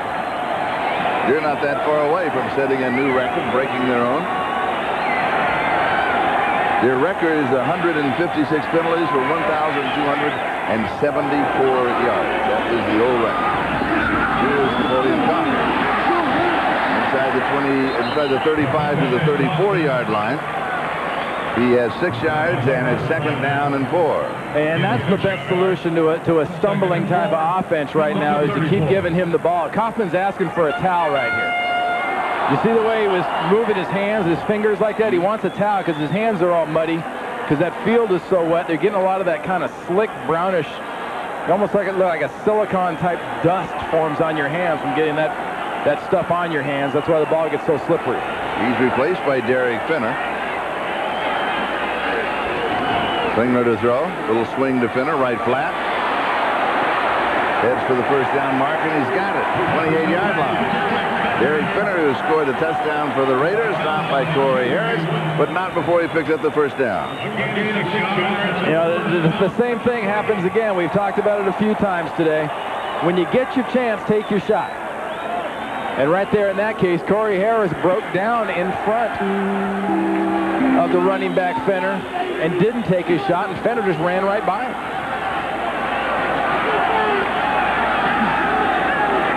28-yard line, first down. 4 minutes, 42 seconds and counting. side. Michael McCrary got it. With a sack of the quarterback. That gives Michael McCrary now 11.5 sacks on the year. That's one in each of the last 2 series, and he just goes right around Harlow, 75. Remember, Harlow had to leave the game in the first half, suffering from the effects of the flu a little bit. And he just acted like the tackle wasn't even there. Just took the shortest route straight to the quarterback. Second down, 17. Seattle leads it 28-21 over the Raiders. The Raiders were up at one time 11-0. Incomplete. Jet, the intended receiver, Selwyn Jones, they're going at him again, but the pass was too tall. Well, Jet needed a step ladder to get a realistic chance of getting that. I mean, Klingler just flicked that thing out there, and it just rose on him. The further it went, the higher it got. Third down and 17. We talked about it earlier. Third and long has been a real problem for the Raiders today. Remember, both these teams playing with inexperienced quarterbacks. That's the area you expected to show up the most. There and in the red zone. 4 wide receivers. Double slot on the near side. And the doubles as he comes back, gets up. And now he's going to be down at the 37-yard line. So he'll end up losing 2 on the play. It'll be 4th down and 19.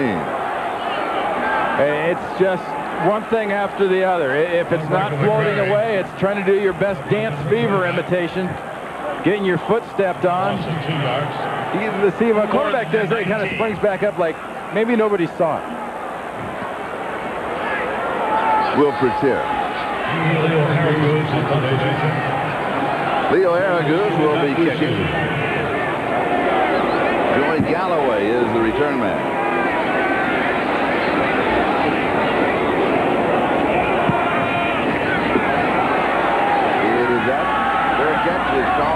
Fair catch. And by Joey Galloway. Joey Galloway has it. He's looking for a fair catch interference call, but he's not going to get it.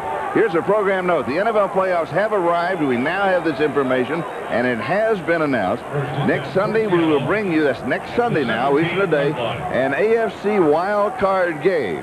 Join us at 12 noon Eastern time, the pregame show. It'll be a 30-minute pregame show. Then at 12:30, the Colts will meet the Steelers. The Indianapolis Colts, the Pittsburgh Steelers. That is next Sunday on NBC, and that is the wild card game. And you're going to be going there. I'll be on the sideline. It's a battle of 2 good defenses, and it's a battle of 2 former Mike Ditka quarterbacks. Meanwhile, the battle continues here. Chester McLaughlin said a false start. I was pulled off. Let's see if James Atkins did move. Yeah, right. When in doubt, point. Oh, yes. It's going to be a false start, though, against the offense. Saw the preliminary signal. Before the snap, steals a false start on the offense, number 38, 5-yard penalty. It remains first down. Yeah, they're calling on the fullback, Max Strong. See, that's why you say when in doubt, point. They're pointing at the offensive lineman, and the official gets the running back for it. First and 15. First down and 15. At the 12-yard line. Again, Seahawks leading 28-21 without generating hardly any offense at all. I believe less than 100 yards, the total offense of the ballgame. We will check that one. Joey Galloway is the intended receiver, and it is incomplete. It's one of those things, Charlie. If you look at the stat sheet in tomorrow's newspaper, if this score stays this way with 3:27 left in the 4th quarter, you would absolutely say, oh, the Raiders won. The Raiders finished at 8-8. 323-82. You look at that right away. Who's ahead? Well, the guys of the 82 have got 28 points to go with their 82 yards. And then if you follow the NFL, you say, well, let's look at the... Well, they got 3 points for every yard.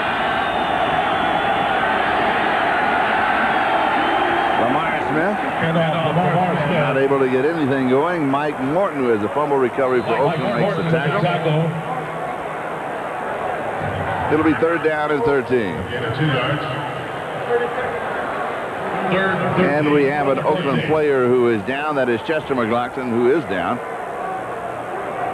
Remember, he's going to the Pro Bowl. Remember, Charlie, he was hurt earlier with the back problem. See, I'm stretching over on the sideline. Yes. All right, we've got a timeout. We'll be back in a moment. 3 minutes and 15 seconds. That is the time remaining.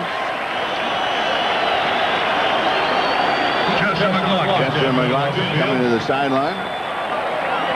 As I mentioned, will be going to the Pro Bowl along with Tim Brown of the Oakland Raiders. Cortez Kennedy and Michael Sinclair for the Seattle Seahawks will be going to the Pro Bowl. Indianapolis and Pittsburgh in that wild card game. That's an excellent game. That's a great matchup. Two real contrasts. You got a team in Pittsburgh with a great running game and a fantastic attacking defense. And goodness only knows how Lindy and Fonnie and the Indianapolis Colts have managed to get in the playoffs this year. What a fabulous job by everybody in that organization. With all of the injuries that they have had and still able to do it. Here is the draw. And this is a first down and more. Lamar Smith. What the Seahawks needed at this point was a big game, and they got it. Well, you know, there's two ways of doing this.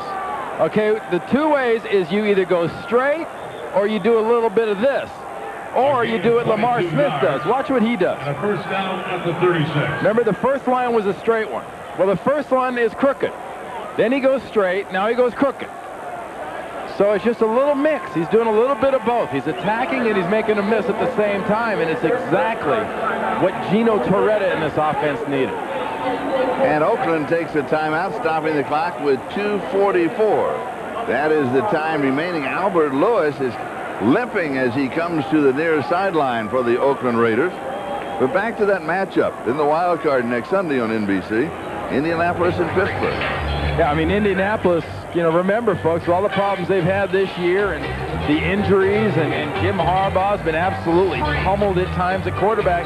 This is a team that was one long pass away from the Super Bowl last year, and as great a story as they were, upsetting San Diego and Kansas City at their places, going on the road to do that, and almost doing it at the Pittsburgh. They're a better story this year, because I think this year they're actually a better team, because there isn't a more physical defense, I think, in the NFL than Indianapolis' defense. And then you look at the Pittsburgh Steelers, and what did they do? Well, they did it all with a brand new quarterback. Well, you know, Tom Zach, nobody likes Tom Zach. That's right. Nobody says anything nice about poor Mike. I mean, Mike Tomczak will have to get to the Super Bowl and win a Super Bowl to get a compliment. It's unfortunate. And then they will say it was a running game that did it. Yeah, or defense. Yeah. It's unfortunate, but that's just kind of the way it is for him. I mean, he's really come to accept it, to be honest with you. He doesn't like it, but he accepts it. This will be a good ball game next Sunday. First down, 36-yard line. Big hole up the middle. Breaking to the far side is Lamar Smith. He's finally going to be brought down inside the 45-yard line by Mike Morton. And right now, that offensive line of the Seattle Seahawks, they are beginning to make their statement. But what you're also seeing happen is these guys here are choosing their direction. Watch the defenders choose their direction, and when they choose direction, Lamar Smith goes, well, there's my hole. Nice job by Crumpler backside getting the block, but he lets the defenders declare where they're going, and once he does that, he finds the hole himself. So it's sort of a slow delay draw by Seattle, and Lamar Smith is executing it perfectly. It'll be a first down at the Oakland 43-yard line. Albert Lewis, the cornerback for the Raiders, has limped to the near sideline again. 2-minute warning. Back in a moment. Sideline, he has been limping the last two times that he's come to the sideline. Now he's out of the ball game for a moment. Seahawks at the Oakland 43-yard line. Raiders have two more timeouts remaining. 2 minutes left in the ball game. And Lamar Smith gets the call. And of course, Seattle will just continue to use up the clock. And the Raiders will take their next to last timeout. Mike Morton with the tackle. Yeah, I mean, Albert Lewis and the defensive backs. I mean, this is women, children, and wide receivers to the sideline, because they are just going to run inside the tackles in this case and just sort of try to get their yardage, just pounding the ball. Just use up the clock, make the Raiders use up their timeouts, and hold on to this 7-point lead. In a very strange ball game, from the standpoint of the fact that Seattle was less than 100 yards of. Now, by the time they finish this drive, they may go over the 100 yards in total offense. It'll take the final drive of the ball game to do it for them. Question. Yes. If you started the game and you're a pitcher in this instance, do you get the win if you're Gelbaugh? No, he didn't face enough batters. He didn't go 5. No, the win would go to the win would go to Gino Toretta. And in case you weren't here, this is Lamar's Smith, and now flags come flying in. That's going to be probably on Pat Swilling of the Raiders. That might be the one who puts him over the top for the record, too.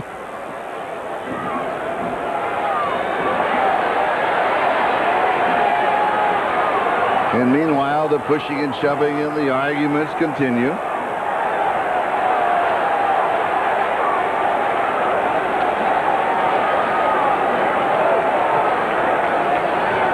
And that flag is still sitting on the ground at the 45-yard line.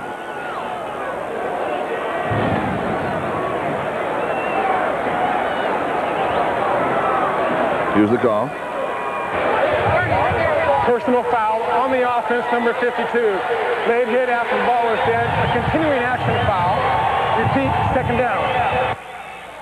On Kevin Mawai. And that's a penalty left side of the screen here. Watch 52. Coming in against Lorenzo Lynch.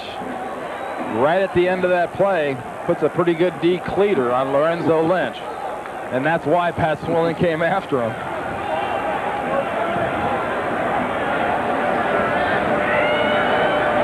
Look at him, he's kind of shrugging like, ah, that was worth it. Clock is stopped now with 1:47 time remaining in the game. What this really sets up for the Oakland Raiders with that penalty is the possibility of getting this ball back. Yes. They are going to get the ball back. Correction. Personal foul line. Third down. They declined the penalty because they wanted to be third down. Good call. Right. It's third and we'll call it 8. Right around there. And this gives them the opportunity. This means Gino Toretta. And this is a good situation. If you're the Oakland defense, you're saying my defense can stop Gino Toretta in this play and get my offense back the ball with about a minute and a half left. From the 42. Actually, about a minute left by the time they actually get their hands on the ball. Defense.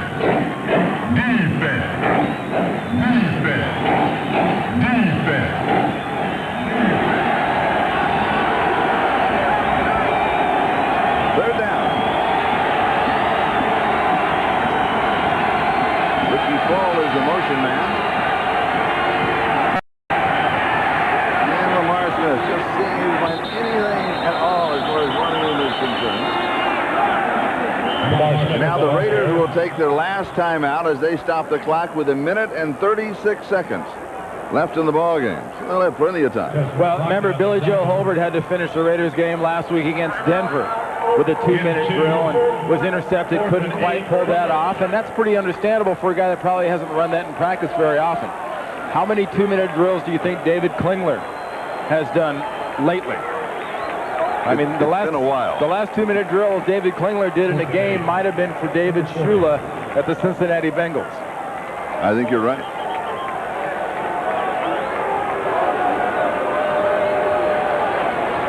Tim Brown is set as the return man at the 5-yard line. Rick Tootin. Now is when you need one of those low-lining, rolling punts. Tootin is the punter. There's Brown. He's kind of a little cruise. Third catch. Taking it to the 9-yard line. 91 yards away for a touchdown and an extra point to tie it, or touchdown and go for 2 for the win. Well, you got 1.5 minutes and you have no timeouts. So that is the scenario on this, the last day of the regular season, the last day of the season for the Seattle Seahawks and the Oakland Raiders, and the Seahawks are out in front 28-21. You know, normally you'd say, well, gee, now they're going to have to go into 2 minutes. But remember, they haven't been using a huddle very much the last couple of possessions anyway. They've been functionally in a 2-minute offense for the better part of the fourth quarter.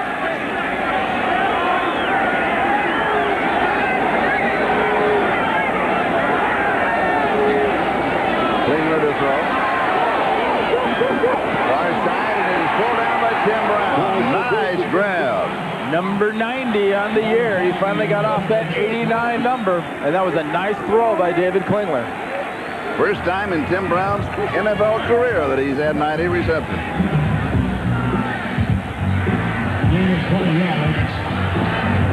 But honestly, Charlie, the defense for Seattle is going to give up a certain degree of these. This is not a game where they need a field goal to tie it up. They need a touchdown. First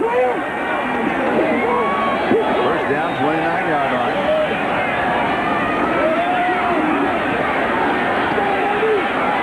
Klingler is going to be sacked. They will pull him down. That will stop the clock momentarily on the sack. Philip Daniels gets the sack. The sack of the quarterback. He'll rewind the clock. For that sack of the quarterback, the clock temporarily stops until they get the ball spotted. They're in the last 2 minutes.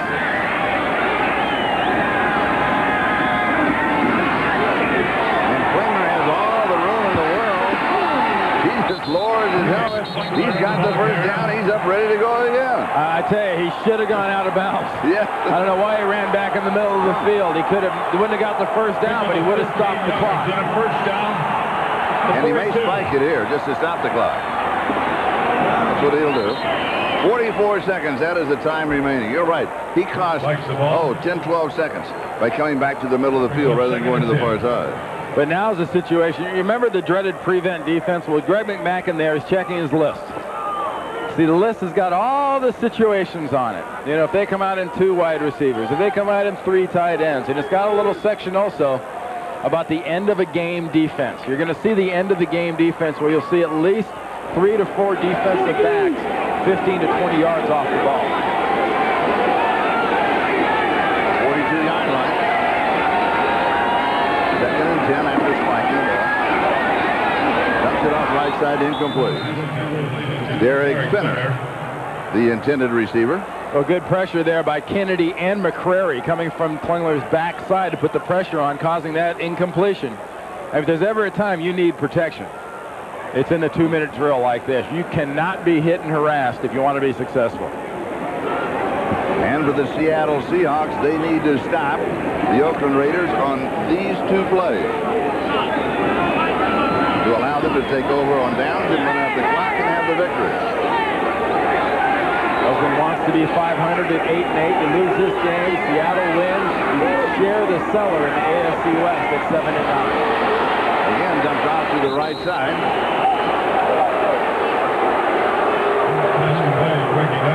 Ricky Dudley was there. Dudley on the tackle. 4th down. Now you're seeing that end of the game defense. The deepest defender is 25 yards from the ball right now. You won't get behind this defense.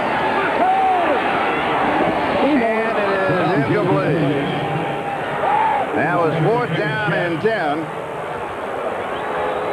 As Klingler takes the pressure, 8 seconds time remaining.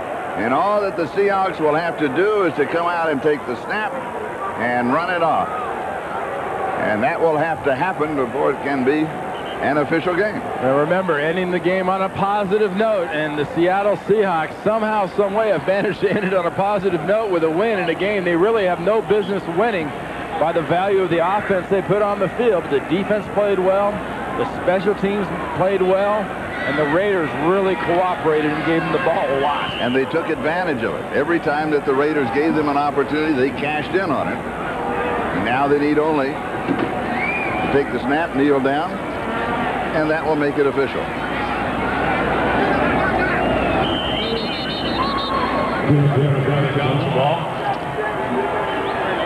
And we take the count down to 000 to make it official. And that is the final score. Seattle 28, Oakland 21. Back in a moment.